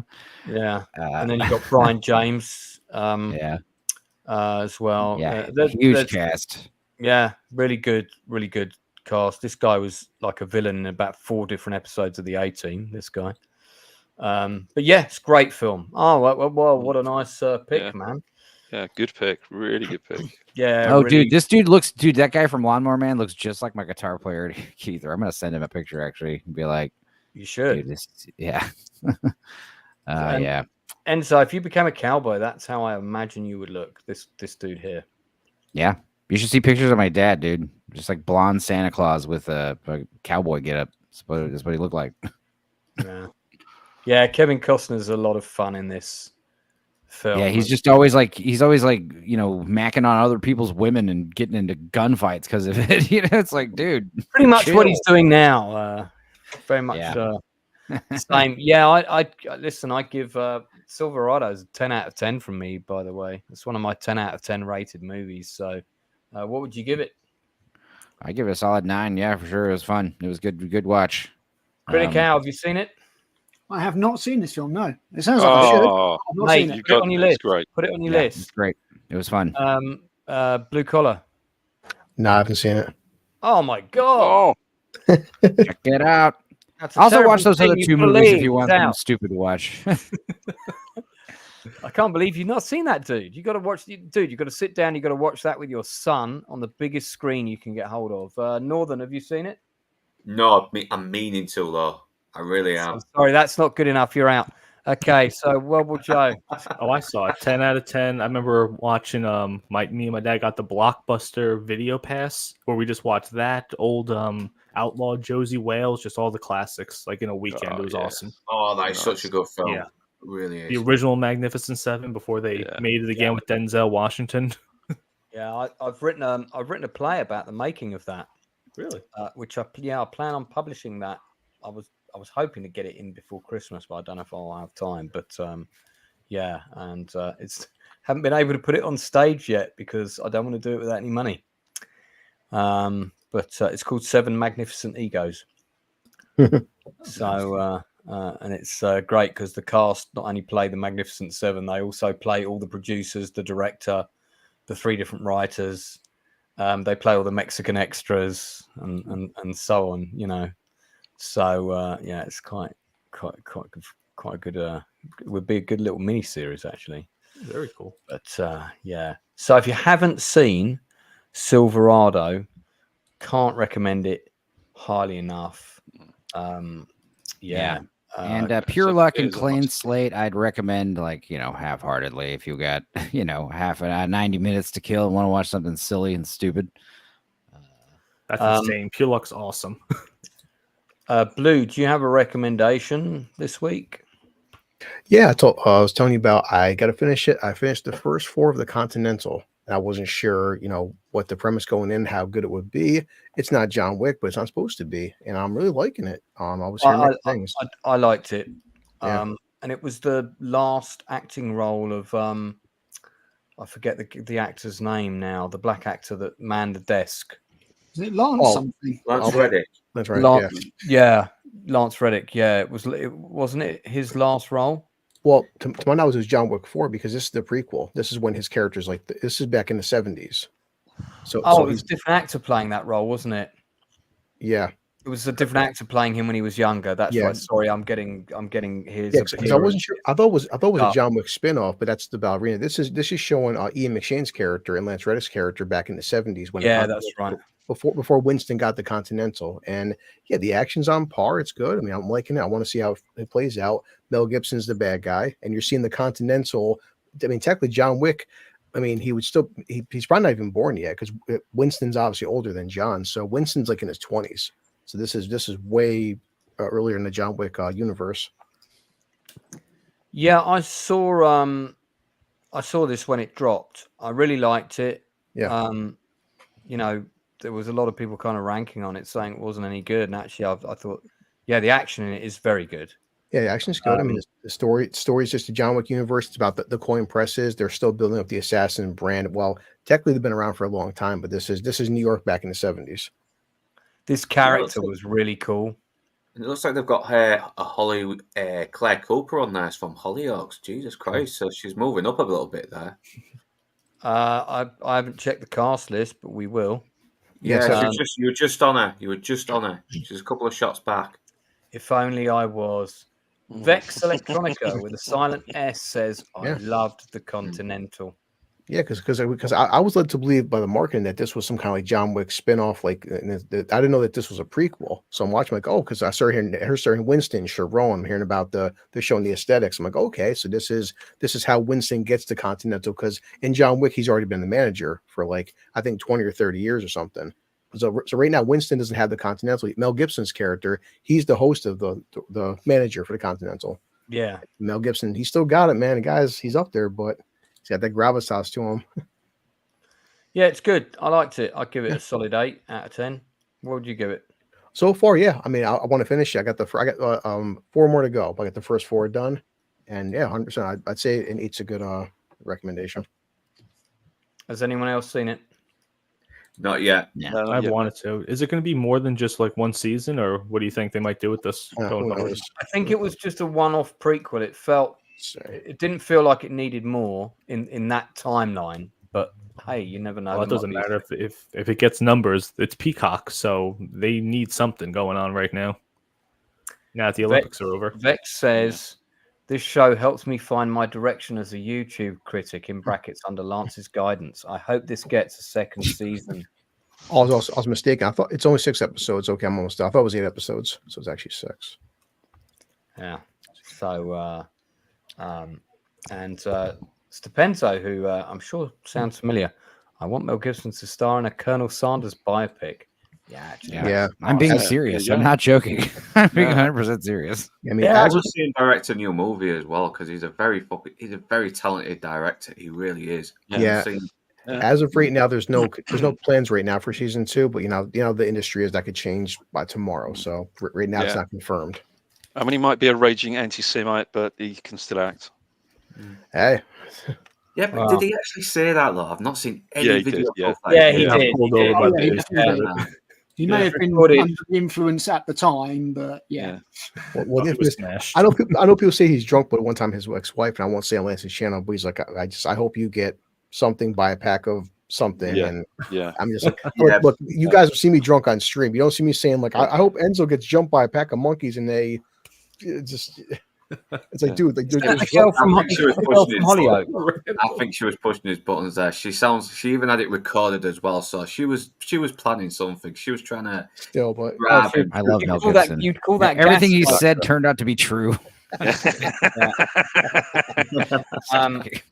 Vex got so moist watching this show that she wanted Mel Gibson to let me have his 11th child.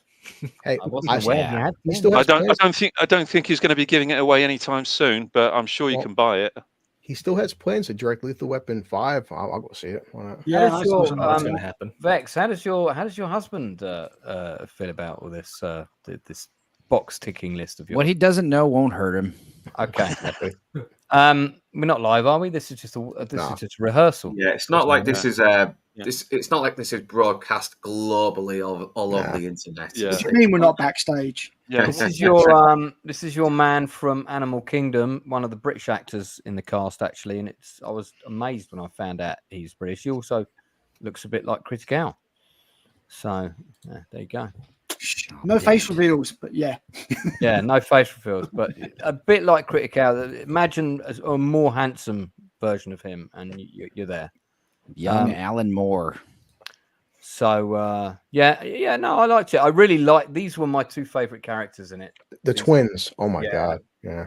They were absolutely nuts. And just like the world of John Wick, they have different assassins, and different assassins have different attributes, and they're all creepy and weird in their own way. So it's cool that they're not just all copycats. Everybody it's like mini bosses in a video game. They're all strange, but they're superhero movie kind of thing. Is it me or does the male twin look like the TMU version of Anton Chigurh?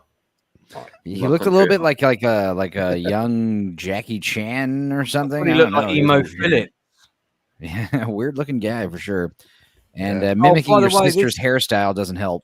This guy who was in the show, Chris Ryman, and thank you for reminding me, he's a good friend of mine, and I need to get him on the channel to talk about his work on the Continental. He's done loads of other stuff now as well. We met when a short film screening, and me and him got on like a house on fire, and he's still on my Facebook. So I need to give him a shout. Who is the girl from Hollyoaks, Northern, you were talking about? Claire Cooper. I'm looking for her in the cast list, and I do not see her. Yeah, well, she was on one of the images earlier. She's. You sure it wasn't just someone who looked like her? It had her name at the bottom of the. You got to go to the whole cast. That would be a yeah, giveaway. I'm guessing it probably might be in a small. Oh yeah, here she is, Mrs. Davenport. And she's only in one episode, so yeah, it's probably a very small part though. I'm just trying to see what else I've seen her in. This is The Creation of 1,000 Forests. This is Captive, 12 Monkeys, AD, The Bible Continues, my favorite show. Yeah, okay, yeah, I do recognize her. Oh, well, good for her. Yeah, she's aged very well and all. I don't concern myself. Don't be a pervert, Neb. Yeah, man. That's my job. I am male. That's my job. Go on the dork side for that. Hey, Claire Cooper shares a birthday with my mother and Hillary Clinton, October 26th. I'll be dang. Well, you get the good parts and the bad parts.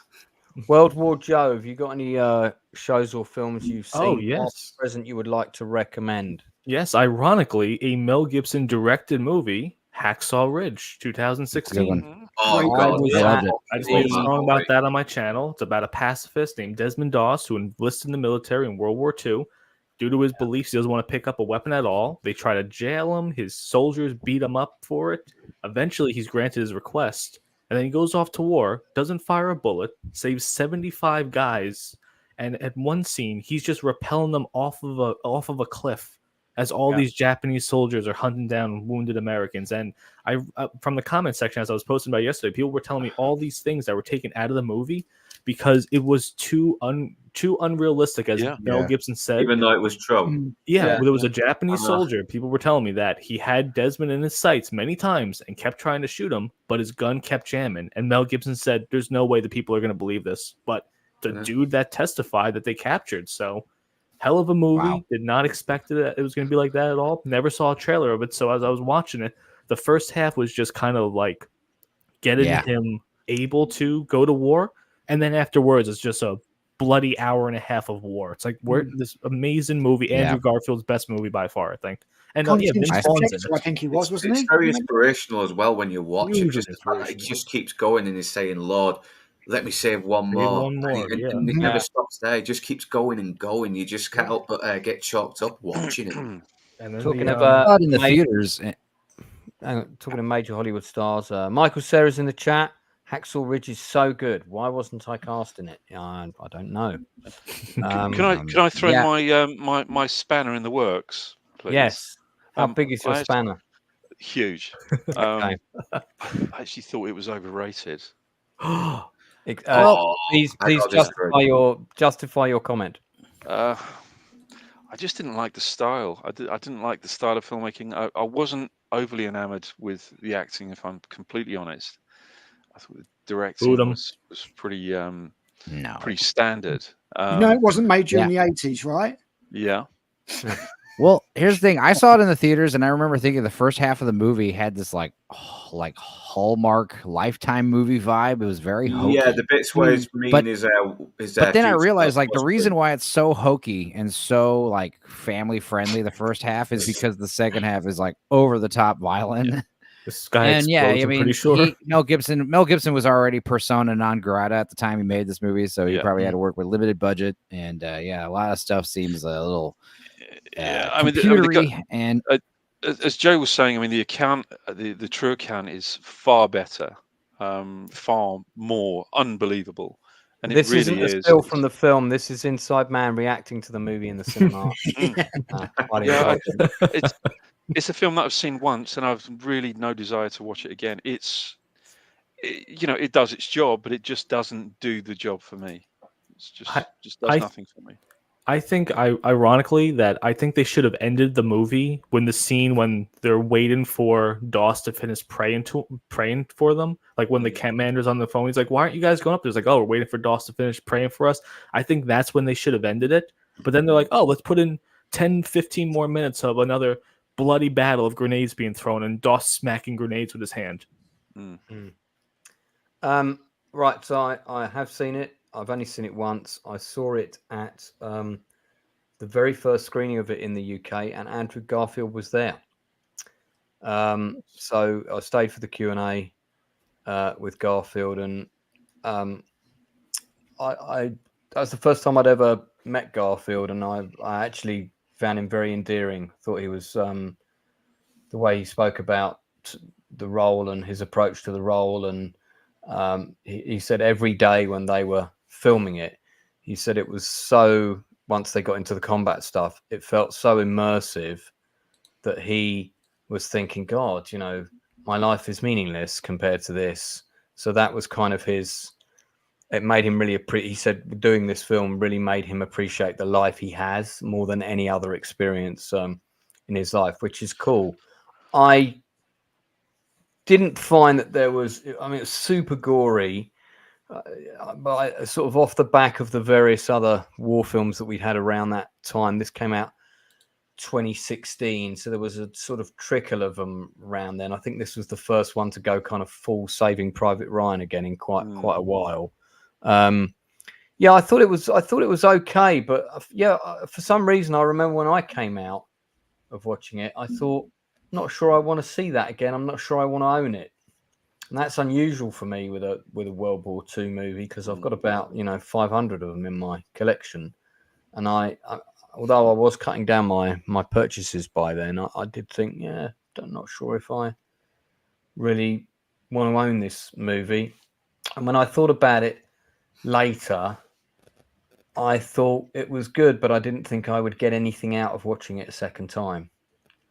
And that's kind of where I'm at with it. I think it's very well done. I have read the book. There are some massive inaccuracies in the movie, including the whole thing with the netting coming down the side of that wasn't the only way that they got up. There were some other routes, but I think really from a thematic, dramatic point of view, it's easier just to include the one and not confuse the issue too much. But yeah, if you haven't seen it, you should. Yeah. What a still shot right there. Yeah, that's from the Walking. That could be from The Walking Dead. But there's it's funny you mentioned that about a few little inaccuracies and everything. I mean, it's something that I keep. There are certain phrases that I keep hearing from different filmmakers, and what they constantly say is, okay, this is based on a true story, so we weren't looking to get reality, but we were looking to get the truth.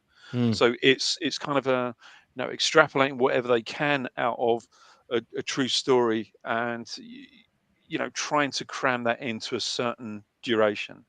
With this, I don't know. I don't think I want to see it again. It was okay. It just didn't float my boat at all.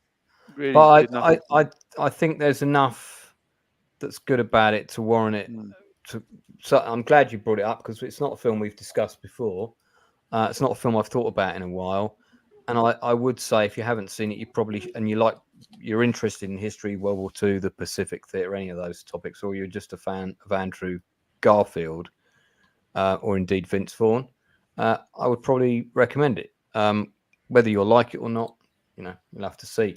Interesting. From the Gourd King, aka definitely not Michael Cera. I know I've brought it up a couple of times before, but seeing Hacksaw Ridge at actor Steve Zahn's house is one of my few interesting movie watching anecdotes. Yeah, I'm surprised you got that one, because most actors never have time to watch any films. They're making them all the time. What would you give it out of 10, Will Joe? Yeah, I'll go with solid 9. Yeah, definitely. I'd probably give it, I mean, I haven't seen it in ages, but I'd probably give it a 7.5. Inside Man? 2. Oh, that's yeah. I can appreciate the craft. That's too low. Genuinely, I can appreciate the craft in filmmaking. I mean, I know exactly what goes into making a movie. I know exactly how much effort goes into it, and also what goes into writing one. But as a piece of entertainment, and I'm not looking at anything other than it entertaining me, and I wasn't particularly entertained, I'm afraid. Okay, well, just remember this man gave an Italian cop film with Jack Palance, an 8 out of 10. So Yeah, you've got to take his your ass, baby. You've got to take his ratings with a pinch of salt. Has anyone else on the panel seen this and wants to give a rating? Yeah, I'll 7 out of 10. Like a 7. I give it an 8 out of 10 because it's really well done. It has its problems, but it's still a well done story. I thought Garfield was really good in it. It was inspiring. He is good. He is good. It is one of his best roles. Got a nomination for this one, right? Too. Sorry, what was that? He got a nomination for this movie, right? No, he didn't win, but I think he got nominated for it. Yeah, I think he did. Hugo Weaving's really good in it as well. He's very underrated in this. Yeah, the acting in the film is as well. Final round. Quite liked, the futility of trying to take that point and some of the nastier things that happen in war. I thought it was pretty good. I mean, I always got the feeling that it was an adaptation rather than a strict telling of the truth. And when I sort of looked it up quickly on Wikipedia to make sure that bits of it were true and stuff, I was like, oh shit. But yeah, I thought it was right. I thought it was pretty good. Yeah, it's more like capturing the spirit of what Desmond Doss's ideals were when it came to trying to do the right thing in a very bad situation. Yeah, I'm trying to remember the actual name that he used. I think it's called a conscientious objector. Yeah, he's a Quaker though, isn't he? Isn't he a Quaker? No, just conscientious. Just conscientious objector. I think he is a Quaker. Conscientious. No, he has got. He's Northern. Let him off. No, I'm sure he said that he was a Quaker. Yeah, but up north, that comes in a packet. The Quavers. Oh yeah. So it's easy to get confused. No, I think you're right. I think he is a Quaker in the movie because there's a whole religious scene. And he's also played a Mormon detective in the drama series Under the Banner of Heaven. If anyone's seen that, I'd like to see that. I would like to see that genuinely. Yeah, that's on World War Joe. I think that's on the Disney. I think it's on the Disney channel. Actually, sorry, he's a Seventh-day Adventist. Even better. Which is not quite the same as a Mormon. No, even better. Another made-up religion. It's a shame because Desmond Doss, who he's portraying, died in 2006. So if they'd made this film 10 years earlier, he could have lived to see it. Hollywood, you take too long for this. Because that also the ladder that the netting that they had to climb up. Before we move on, I'll show you a picture of the real one. Sorry, we've gone back onto Furiosa unintentionally there. So the actual, where is it? Are we getting into Belgian chimney territory now? We are. That's the actual. That's disappointing. That's not quite so tall then. It's not quite as big. They made it look much more imposing in the movie. Actually, looking at that now, I'm giving it a 1. I can see how we've saved 75 guys. Just push them over. It makes a lot more sense, doesn't it? Inexcusable. Yeah, it ups the stakes, though, doesn't it? It makes his job a lot more. It makes his struggle much more impactful. Yeah, it's done for dramatic effect, isn't it? It's artistic license. So. Yeah, and I mean, to be fair, that's only it from one angle, so we can't give it. I mean, at the end of the day, it's still quite the feat just to do what he did. Yeah, without a doubt. Absolutely. If they had that shot in the film, it would definitely. It would be quite wounded. He was wounded 4 times at the Battle of Okinawa. So, Critic Al, do you have anything you want to recommend? The only really thing I've watched recently, I don't know if you guys have probably seen it, it's quite old, is the old Spawn animated TV series. Yes, that's awesome. Yeah, with I've seen the movie and it's Keith David voicing Spawn. I haven't seen the animated TV show. I have seen the film. What year did the animated TV show come out? 90s. Yeah, it's like late 90s, I think. Yeah, show was dope. Good call. Not related, of only course, got 3 they got 3 deadly... seasons, and they didn't get to make any more. 1997 through to 99. Yeah. And it's good. It's super violent. It's sort of not a kid's cartoon in any way. It's violent. It's bloody. It's got swearing in it. But I watched it. And I was just thinking, cause what put me in mind of it is Jamie Foxx is currently meant to be doing the next Spawn film, which is King Spawn, which we may see, we may never not see. But it just made me thinking, like, the Spawn story has been done brilliantly already, and it's here. Yeah, this animated show is really good. It's really well voice acted. As I say, Keith David plays Spawn, Al Simmons. It's a really sort of dark style of animation, as you can see. And yeah, I really enjoyed it. It's 18 episodes all in. It kind of ends. It doesn't leave it on a cliffhanger exactly, but they didn't get the 4th season they meant to do. Todd McFarlane comes on, does a bit of rambling at the start of each episode sort of thing, but it's a hell of a lot better than the film. And in line with the comics. So yeah, that's what I've been watching recently. Yeah, the movie was fucking awful. It really was. Terrible. For some reason, I suddenly went full solo screen on Northern. I don't know why that happens. Just must be the sexual tension between us. So, what's going on here? Who's this? The clown? So that's the Violator. So basically, Spawn. The whole idea behind Spawn is this guy dies in a CIA operation. He's actually murdered. He gets set on fire, and he makes a deal with the devil that he wants to see his wife one more time. So the devil says, "Yeah, okay, cool, we can do that." Malbogia actually says, "Yeah, you can do that, but afterwards, you are a lieutenant in my army of hell." And he goes, "Yeah, that's all fine." But when he gets sent back, it's 5 years later. So his wife's remarried, she's got a kid, and like he's just completely falls apart. And he just kind of becomes like a vigilante of sorts, I suppose, an anti-hero. But what he's actually doing is he's being trained up to be this army lieutenant. And the Violator is another demon that's sent to basically keep tabs on him and make sure that he keeps killing people. But it's got some good characters in it. It's a compelling premise. It is one of the lesser comics that are known out there, but I found it cool. It's a cool story. Keith David's acting is excellent in it. Yeah. And I'd give it a recommendation. I first watched it when I was a kid, back in the late 90s, and I was just put in mind of it because there's no way I'm watching that bloody movie again. So I watched this instead. And I don't know if the movie will ever get made, but this is a perfectly good substitute. How many episodes? 18 all in, 6 per season. And look at that, VHS. Wow. So hang on, what's it say on there? That must be a weird edited be the film, to be honest. Is that black mold on the label there? What's going on here? I don't know. Yeah. So yeah, I'm quite... I love the Todd McFarlane intros before each episode. He's such a nerd. Trying to be like he's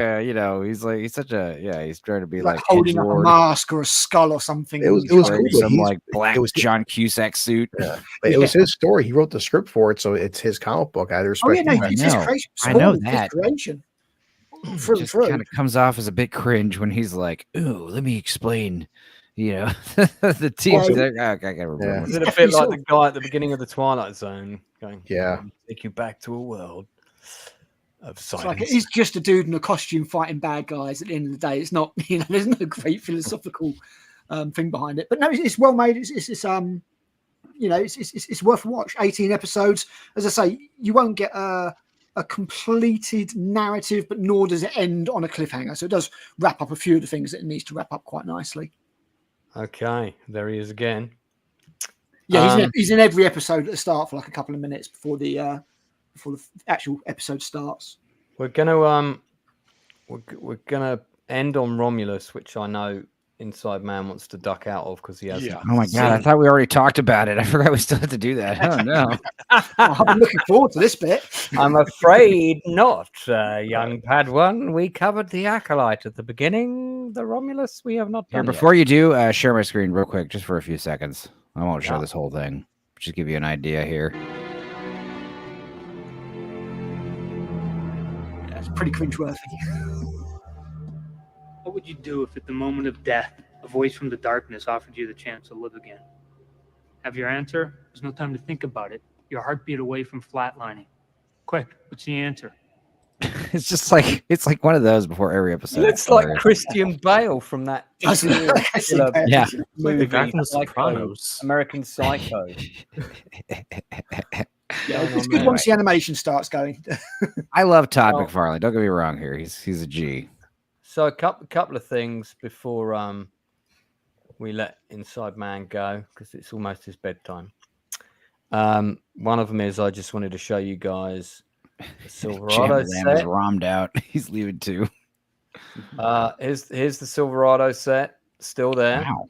Oh wow. This was also used in 310 to Yuma. So when they did the 310 to Yuma, they built a kind of a railway. So you got a train station. The new one or the old one? I really don't know. The new one. It's the new one, isn't it? Oh yeah. Sorry, the new, as in the film. Yeah, the new 310 to Yuma. So this is the set. It's been expanded upon a little bit since it was built for Silverado. The whole ranch, Cerro Pelon Movie Ranch, went up for sale. It was, if I remember rightly, it was a crazy amount of money. It was over $50 million. It might have even been closer to 90. I can't quite remember. But it hasn't just got the Silverado Ranch on it. I forget where, but somewhere over here, there's like an actual hotel that's built into the ground. You can barely see it. And when you look at the pictures of it, all the buildings are sort of built into the side of an embankment. So they're almost impossible to detect because they didn't want to change the landscape. And they wanted to make sure that all the, the beautiful vistas and everything that this valley has got was still available for filming. So, and that's the nearest town. But if you want to see where it is, if we zoom out, and we zoom out, and we zoom out, and we zoom out. Crazy how big America is. I can never wrap my head around it. I really can't.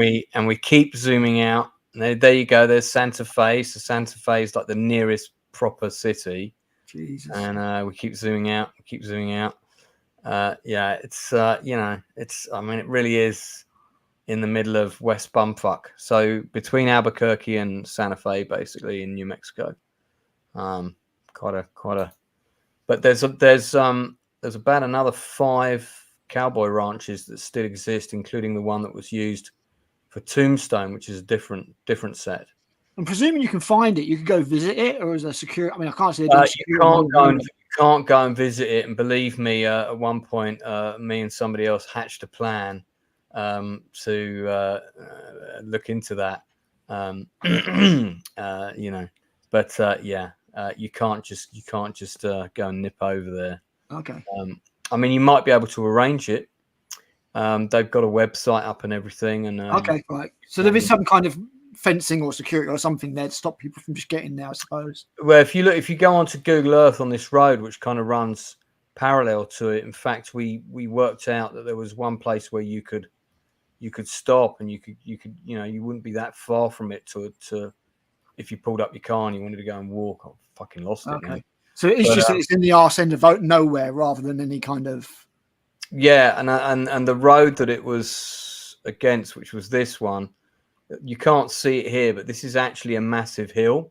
Oh, okay. So you can't see the road from the set and vice versa. Quite deliberately. There's no actual access to it. Oh, okay. Yeah, and the hillside acts as a sound barrier. Gotcha. Too. So the other thing I wanted to show you guys before we Inside Man go was we've been talking about other YouTube channels that we found, and every so often I find a blinder that I haven't found before, and they get my subscription pretty quickly. There's this guy called Space Ice. Anybody subscribe to him?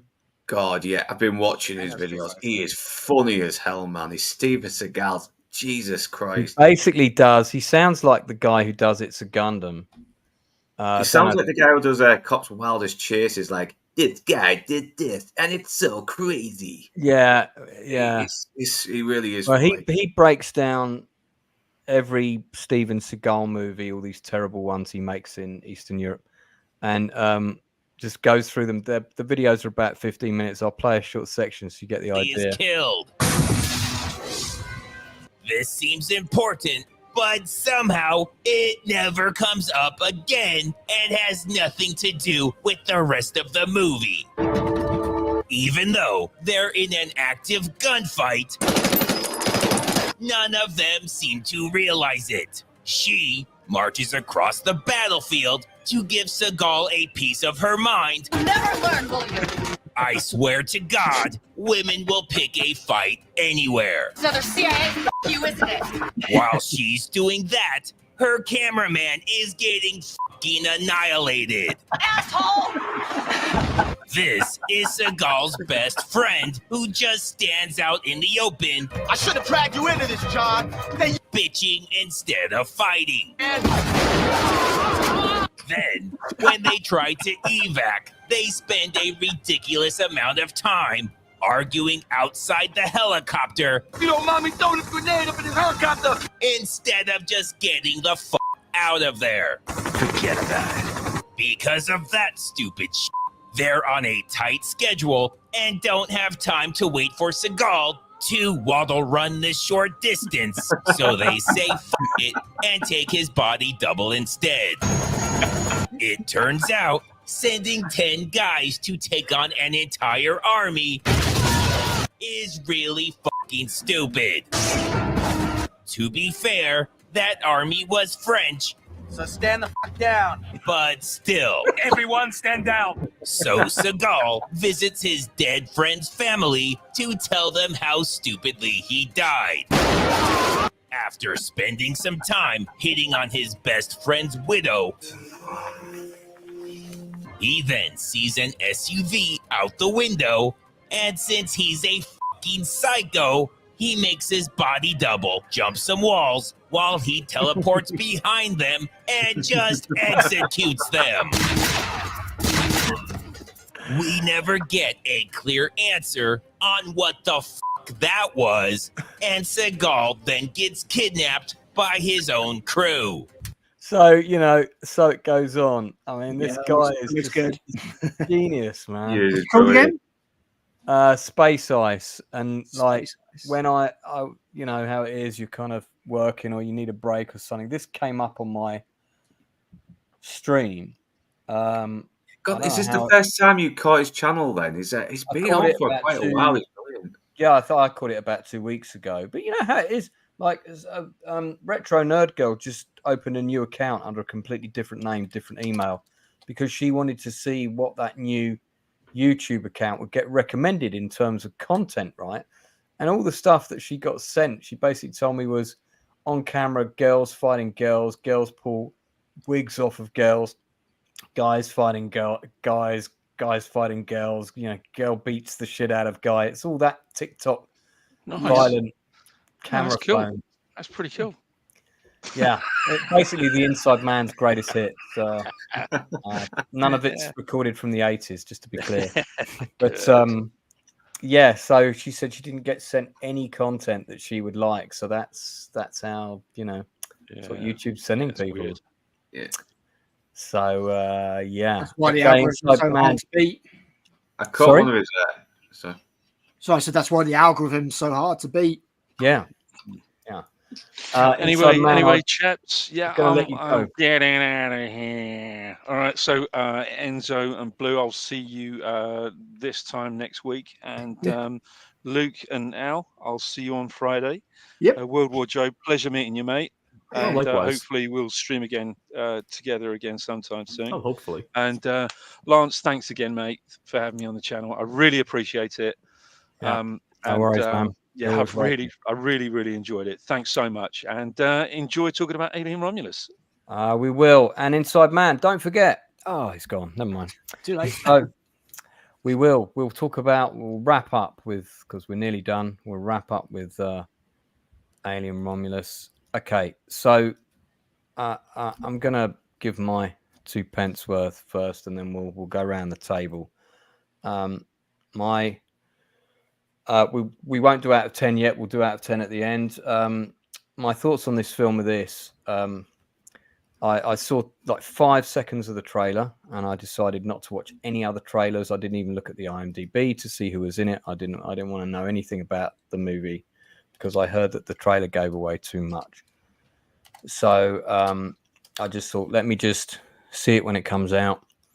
And for the first 20 minutes, even though I had heard that it was predominantly a young cast and I wasn't sure if that was a good idea, for the first 20 minutes I was thinking, this looks like it's going to be pretty good, actually. I really like the world building visually. The aesthetic of this is very in the Aliens universe. You know, Weyland-Yutani, living in space is hard, this kind of stuff. So I was all for it. And then, you know, the script kicked into gear with plot hole number one, which was, well, for some reason, even though we're really poor and we don't have much money and we still own a spaceship for reasons we can't explain, we have discovered that there's this Weyland-Yutani weapons center in a space station that's drifted into orbit, which no one on this Weyland-Yutani colony, which we established in the first 20 minutes, has a massive infrastructure and thousands of people, doesn't detect it, but we have. So we're going to go up and get stuff, and then we're going to go and live in another system. The reason for them going up there was fine. The thing where I think they went wrong was they should have had a Weyland-Yutani team going up as well. That team should have arrived right after they did, and you could have had conflict within those two teams. Ultimately, those two teams having to team up together, whoever's left of them, to defeat the aliens, which have now, you know, which have probably already got loose and were probably already all over the place on the space station. There were some individual good sequences. The actor who played the synthetic, I thought gave an exceptionally good. David Johnson, he was great. David, almost Oscar-worthy. Stanley as well. She's really good in this as well. And the other cast, she's fine. She's okay, but he was amazing. But practical effects, aliens look good, face huggers look good, and then it all just kind of in the last 40 minutes, it all just fell apart. There was all that nods back to get away from her, you bitch, and all of that stuff. We didn't need any of that. That ruined it. Kept taking me out the film. And then at the end, we had that stupid sort of alien hybrid and the whole thing with the black goo. And this scene, for example, which was straight out of Aliens, there was just a lot of stuff that didn't work for me. What on earth is going on there? Oh, Jesus. So I thought it was, in terms of where it comes in the running order for me, it's Alien and Aliens are equally top. Then probably Alien 3, the assembly cut. Then this. Then Covenant, which I completely forgot about when I did this running order on Drinkers, because I'd even forgotten that Covenant existed. Then the fourth one, which was Resurrection. Yeah. So it was a commendable failure. Really good effort, but close, but no cigar. And I really felt like the last 20 minutes of the film reeked of somebody else meddling with it. That's what I think. Someone called Ridley Scott. I don't want to say, but anyway, that's my take. Enzo, have you seen it? Yeah, I liked it. I mean, obviously it's got issues. It's not as good as the first two. Obviously, it's somewhere, somewhere around 3 and 4, and this one, those are somewhere around the, those next spots. I mean, it's like Alien and Aliens are up here. I feel like the whole Alien franchise is just, given too much credit, basically, because I mean, just like Predator, it's just an elevated schlock monster movie. It's just a monster movie done really well. Because of like production design and character developments and things like that, these little things that you do. I mean, when you read the script for Alien or Predator on paper, I mean, you wouldn't understand why this movie is such a classic, but it's all the effective direction and acting and stuff. And this movie, I mean, the good thing about this movie, I thought what was cool was they reference every Alien movie. The bad thing about this movie is they reference every Alien movie. So multiple times. It's one of those things. And like, get away from her would have been great. Get away from her. That's fine. And then he goes, "You bitch," and then he looks at the camera and like basically gives like thumbs up. Yeah, no. Stop. It could have been great if you just stopped right at you. Get away from her. That would have been a fine line right there. That would have been nice callback. but then he has to like, you bitch, and he looks right at the camera like, did I do good? Did you like that? It's like, no. What I never understood though is he like 1 minute he seems to be loyal to the company, but then he's trying to save Rain, and then it's very inconsistent with his character. I didn't even notice until I got home that he was using 2 different accents. Like once he gets his upgrade, he goes into like hardcore, like proper English accent. You know, I was like, oh yeah, I didn't even notice that. But yeah, doesn't it? Yeah, me and Lance were talking about Rye Lane recently. I had watched that for the first time. I love that movie. I thought it was really, really good, and that guy was definitely a good actor. And yeah, he's going places for sure. But yeah, I mean, as much as you hate Prometheus and I mean the design of the final creature or whatever the hell, I mean it was definitely creepy. But couldn't help but think a big problem with the movie was the fact. I'm sure they probably mentioned this in the dialogue. Like Ian Holm gets brought back. I thought if they had just kept Ian Holm in the shadows, like I recognized it was Ian Holm when he does a little like the android does a little scream at the lady first. A bit like he did in Lord of the Rings. I was like, was that Ian Holm? Was that a little Ian Holm robot? If so, that's cool. But then later they put his little torso on the computer and he starts talking. And yeah, if it was just like, again, like more practical effects, like kept in like the light above him doesn't work for some reason and he's like in the shadows, but yeah, it looked really awkward with the computer overlay face. It just looked bad. His voice was great. However they did that with AI or whatever, but no, it was a voice. Like, okay, still. I mean, that was fine. I think they could have avoided. Yeah, they could have just easily had a different different android. That's fine. Yeah. Because the thing is, like, you're calling back to only people that are like our age. Like, you know, these actual 20-year-olds that you're trying to get to see the new Alien movie. I don't think they're going to appreciate that as much, you know, or care. The other issue is, yeah, I mean, the expediting of the gestation process. I did love that we finally got to see the cocoon process. Like, that was great addition to the lore. Like, the alien xenomorph bursts out of its skin, sheds its skin again, and then it cocoons itself, and that's how it becomes this 10-foot tall monster. I mean, that stuff is great. Proud of that space vagina. Yeah, exactly. And that is kind of alluded to in the third movie when they kind of when you know that one guy is in the air duct room and he sees the alien like kind of like looking like it's like shedding skin in some corridor. That stuff was great. But yeah, again, like it happens too fast. Like I thought a simple way to fix the whole movie is, you know, because you already established that everyone on the ship has been killed, so there's xenomorphs running around. So we don't need to see a chest burster scene at the beginning. We could have seen one of the crew get like a face hugger, and like the chest buster could happen at the end of the movie, and it could have just been another alien running around. You know, I don't like how they removed the face hugger as well. Because I mean, in the first one, it was a struggle. They couldn't remove it, otherwise it would kill John Hurt. And it's also the fact that you can easily fight one off of you. I didn't like that either. Yeah, it's stupid. How the fuck did the alien survive the first one as well? How did it cocoon itself in space and then literal nuclear explosions going off? Not only did it survive, but all the bits of the Nostromo were close to each other. Somehow, I didn't like the first that. alien. The big chap was discarded from the escape shuttle. You know, the Nostromo exploded. But you saw all the Nostromo wreckage at the beginning of the movie, which was kind of nonsense because it was vaporized. Basically, there wouldn't have been anything left at all.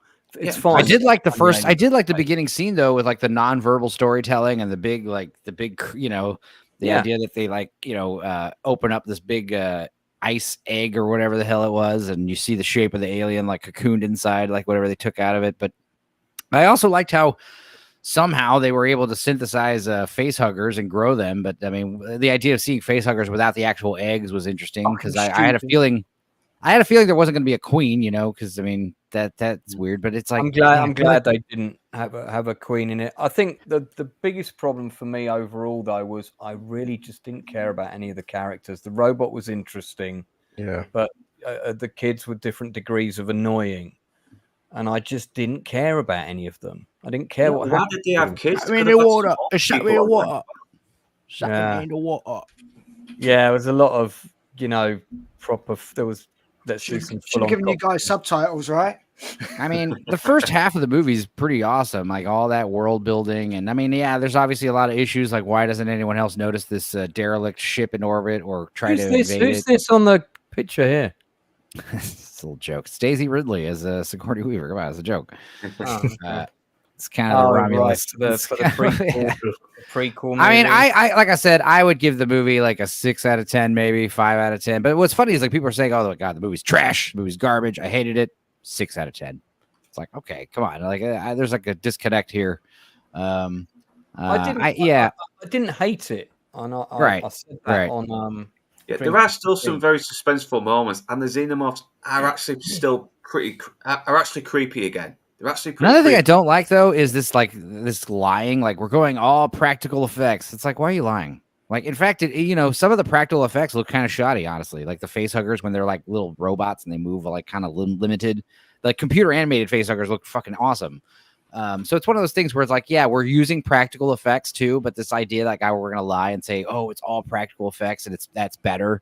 It's like, no, the magic golden era of special effects was when we were seamlessly blending CGI with practical effects. It should be a mix of both. Because yeah, aliens look way scarier when they're climbing on walls and moving real fast.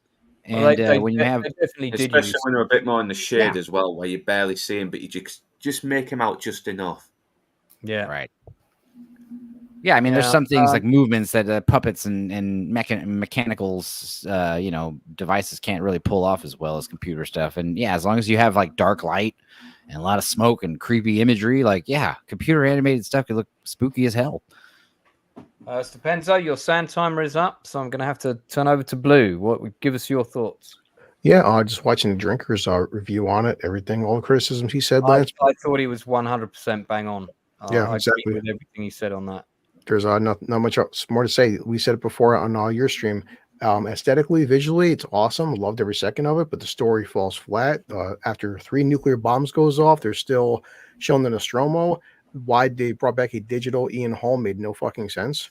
And just I'm seeing criticism. They overused him as well. I think I would have been fine with him for just one scene for a couple of minutes, but they overused him. They actually turned him into the villain, and the alien's meant to be the villain. Yeah, and like the company's meant to be the villain, but in the film. And like Enzo was saying, the whole get away from her, you bitch, was that's a line from Aliens. Why is that here for? No, that was terrible. Yeah, and it's just massive groan went up in the cinema when that line was said. Yeah, so no, I mean definitely. I mean, I know Gord King said he just watched it. Gord gave it a 4 out of 10. I was more generous with a 5 because I did like the practical effects and the atmosphere. But yeah, it's the third act is awful. I mean, the more I'm seeing criticisms on it, you're like that third act. It's Alien Resurrection again. You got a heroine fighting a hybrid, and she's on this ladder and trying not to get sucked out into the fucking atmosphere. It would have been better if they just finished the movie when she was putting the girl in the thing, and we'd ended there, and maybe there'd been some ambiguous weird thing. Some producer said, no, we've got to have another jump scare and do another bit. And I was just like, oh, really? I said to my missus the second time around we saw it, I said, this is the point at which we should leave. Well, that was the point where I was like, God, can this movie just end already? And actually, during the machine gun gravity sequence, which was interesting and would have been better if it had been better served and served a better purpose. Yeah. But during that sequence, I was actually thinking, oh, God, I hope these aliens manage to outmaneuver them and just kill them all really quickly because I just want this film to end. What we said, from a visual standpoint, the gravity and like the acid blood hovering and her maneuvering around it, that was cool to look at, but just the whole tension behind it. Yeah. If an alien explodes, even if it's zero gravity, eventually that is going to hit something. Yeah, that's going to hit the walls and it's going to go through and cause a big hole in the craft. And like she to be fair, that did happen. That was a consequence of that. It did happen. It did do that. But Al, go on, you jump in. Give us your overview of the. Do you want me to go before Joe? Sorry, I'm looking at. Oh no, Joe's before you. Joe, you go first. Okay, well, I'm not really going to disagree with anything that anyone says so far. You guys kind of covered the story, but my questions are: what happens next after this? $80 million budget. Obviously, it's going to make its money back and then some. Yeah. Is the Hollywood hubris going to kick in where they're going to say, okay, let's just crank out 10 more of these things? I think this franchise could have honestly ended at the second one. First one was fantastic. Next we have this stupid show, Alien Earth, which takes place before the first Alien movie. Too many. It takes place before the first Alien movie. We're going to learn like all this other nonsense that we didn't ask questions for. I don't know. Even more stuff making no sense. When you do too many prequels, then questions are answered that I didn't ever question ever. It's like they're making a Pacific Rim prequel now. It's like, I don't care. Just give me fighting robots. This thing, just give me aliens, people screaming. And I just think they're going to crank out a bunch more of these movies afterwards. And then it's just going to go into oblivion like the old days. I say do Blomkamp's movie. Like just the new Alien 3. Just pretend the other Alien movies didn't take place and just pick up right after Aliens and just do that. I wonder if I would have enjoyed this movie better if I didn't see the previous ones, because there were so many callbacks. I just feel like every callback was done better in the originals. So it's like, you're trying too hard here. Yeah, Easter eggs don't make a good movie, you know. Not even close. No, especially when they're Easter eggs you've already eaten and you're just basically getting the wrapper again. You know, and also they're not Easter eggs; it's flat out repeating lines from the other films. Yeah. That's not an Easter egg. It's coming back to live again, isn't it? Al, do you want to jump in? Just give us your overview quickly. Oh God, yeah. I hated this film. The first time around I watched it. Hold back, you know. Oh no, seriously. The first time I watched this, I was like, okay, well, I'm like a 6, 7 until the last act, which like the last act is like a 3 out of 10. And then I watched it on my own to review it. So I reviewed it on Friday, and my missus wanted to see it. So we went to see it again, and I spotted so many more writing issues with this film that I actually think it is a piece of shit. I really do. I think that technically, Fede Alvarez does some great work. I think some of the cinematography, the shot where the whole sequence where the ship is leaving the planet, and the sci-fi almost 2001-esque soundtrack that accompanies that, brilliant, absolutely brilliant. But the film, the writing is so bad. It is so. I'm going to do a video ripping it apart. That I hate this film now, and it's not only because you got all these callbacks which are really obvious and took me out of the film. And at the end of the film, when she does her sign off, I literally stood up, flipped at the middle finger, and said, "Fuck you, film," because I couldn't believe that they'd done that line on top of everything else and top of all the other things. But there are so many things that don't make sense. The gravity has been pulsing on and off for ages, yet everything in the lab is absolutely fine, not smashed to fuck. Andy can't open a door, but he can hold a lift later that must weigh like 5 tons. Yeah.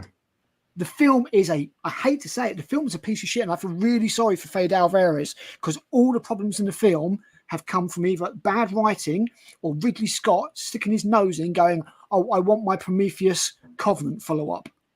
I want that black goo in it." Yeah, so stupid. I wish the black goo hadn't been in it. Reverse engineering facehuggers. How do you reverse engineer a facehugger from an alien if you've never seen a facehugger? Well, indeed. I mean, my take on that might be that the alien maybe laid some eggs, and then at some point they did something with those, but we don't know. Why are there warrior aliens in the It'll be answered in the prequel, probably.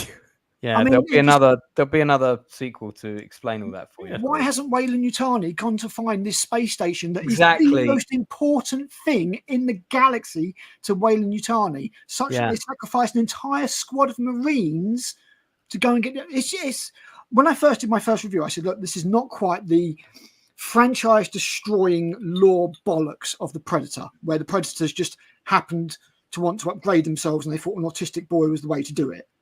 But the more I think about this, the more this does completely rip the Alien franchise a new one. I honestly think that the Alien franchise ends at the end of Alien 3. Assembly. All right, Northern. Anything to add? Yeah, I do like it's gone back to basics. You know, being a bit more stripped down. It's a lot more. It's gone back to the gritty look of the originals. You're seeing practical effects again, and we do have characters with good motives, and you get why they are going down there. But like Critical says, there's a lot that could have been written a bit more cohesively and much smarter as well. And yeah, it really does fucking take you out of the movie. It's so all over the fucking place, and it's such a shame because we got the guy who played Andy. What's his name? Wil Johnson, and he was really good. And Sternberg. These are two very good actors, and they're given very bad material. And I really hope they bounce back after this. I really do. Well, I guess we'll have to wait and see. Yeah, I wasn't. It was a.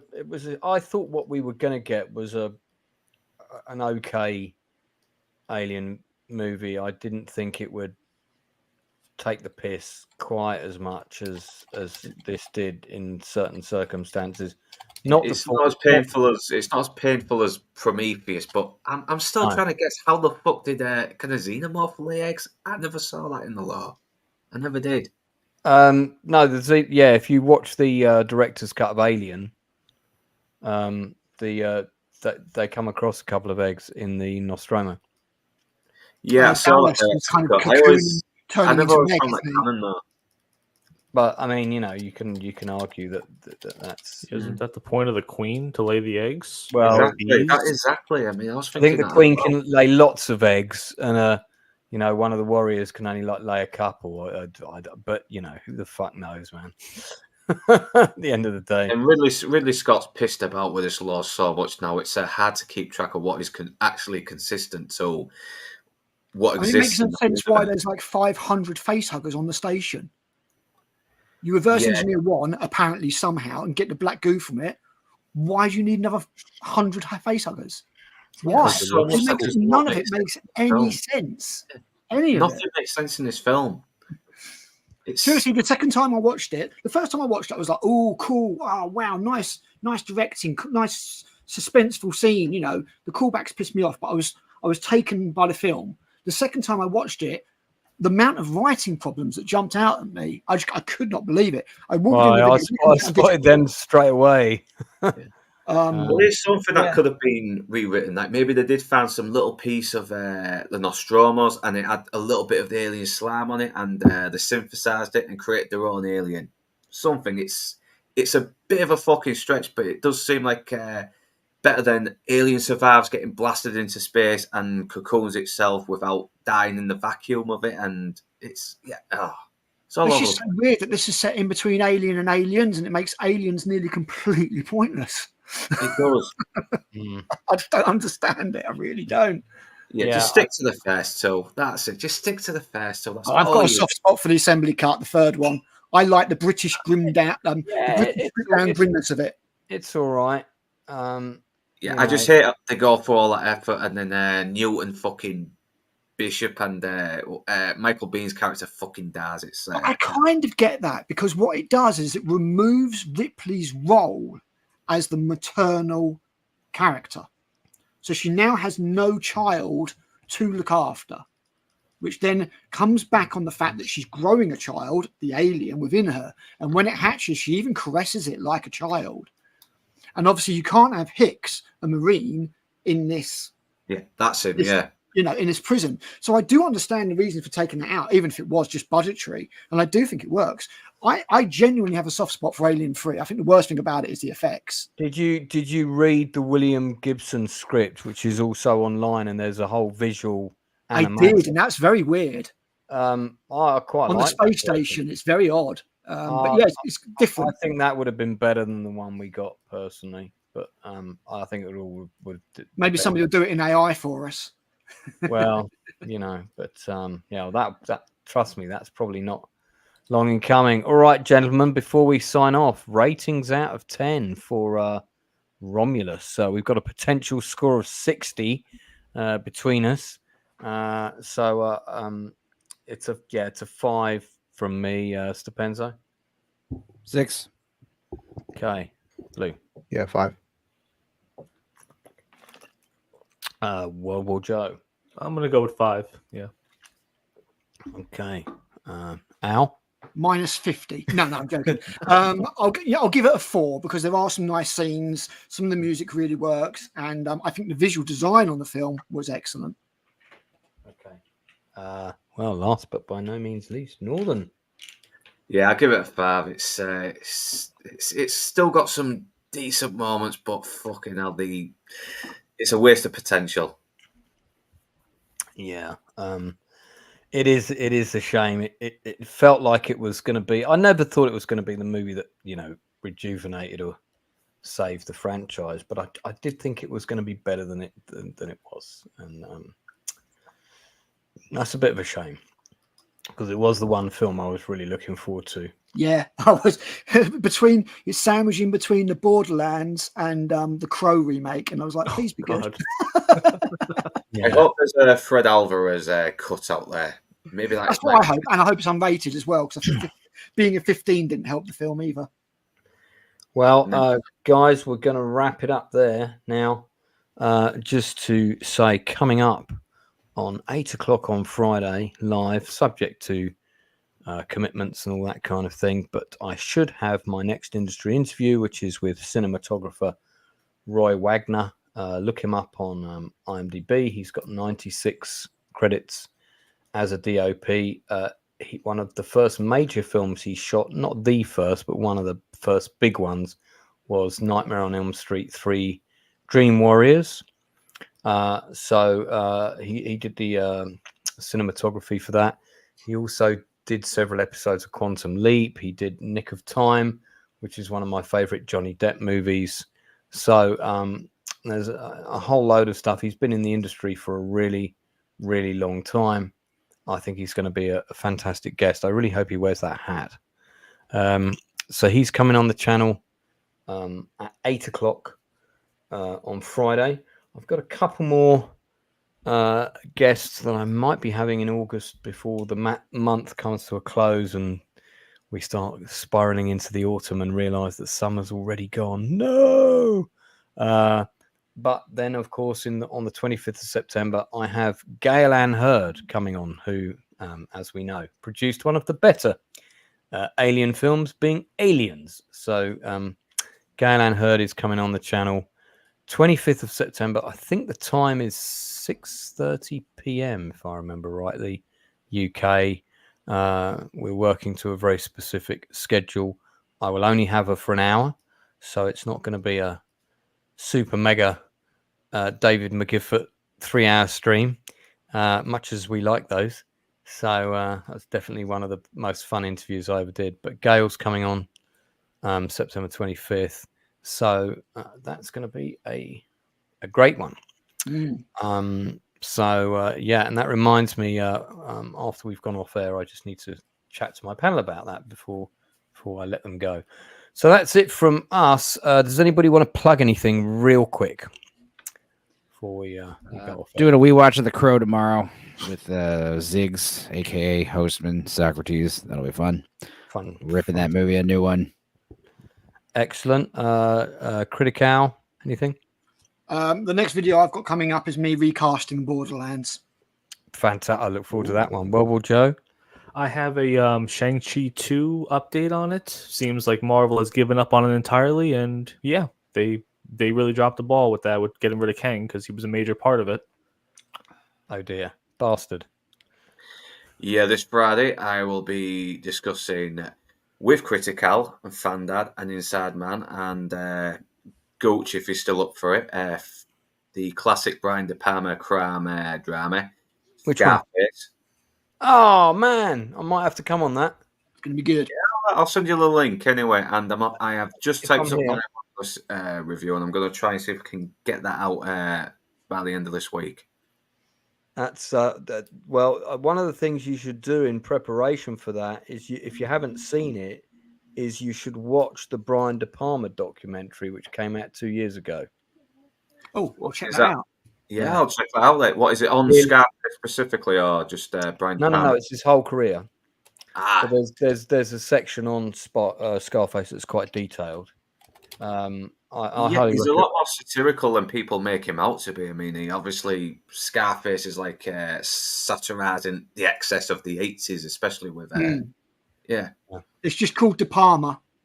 Yeah, I will check that and out. I mean, it's him, giving an interview, cutting to various things, and it's really, really interesting. I really like it, and I really respect him as a filmmaker. I'm a massive fan of his work. I do like some of the films of his that other people don't like, that weren't a success. But one of my favorite films of all time, and I'd say it might even be in my top 3, would be The Untouchables. So, and Scarface definitely in my top 100.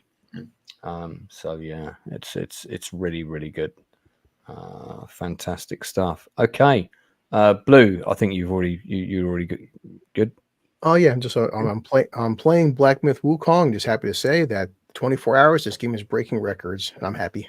Oh, it's good. Good game. Lost points due to lack of it talked about that with Leon on Words of Paradise last night. It's No, it's so far Atlant's visually. It's hard to sometimes YouTube the conversion rate from PlayStation 5 on my television. Graphically, 10 out of 10. Sound, music.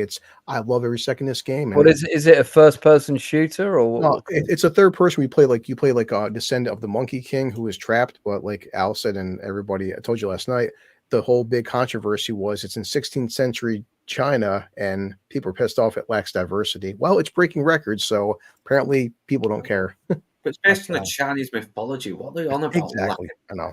They're idiots. Well, you can't have white people in every historical game. Well, the complaints aren't. Trust me, Lance. The complaints aren't about lack of white people. Right. Okay. Well, I'm because okay. Let's not go there. Yeah. All right. Fantastic. Well, look, that's it from us. Slightly longer stream than usual. Sorry about that. Remains me to say thanks to my co-host Stupenzo. Thanks to my fellow guests, Blue Collar Loser, Northern English Bastard, Critic Al, Lord of the Arachnids, World War Joe, and of course the Inside Man, who is still having a laughing fit under the covers of his bedroom at home. Join me again on Friday for my 8 o'clock interview. And until then, I'll see you again real soon.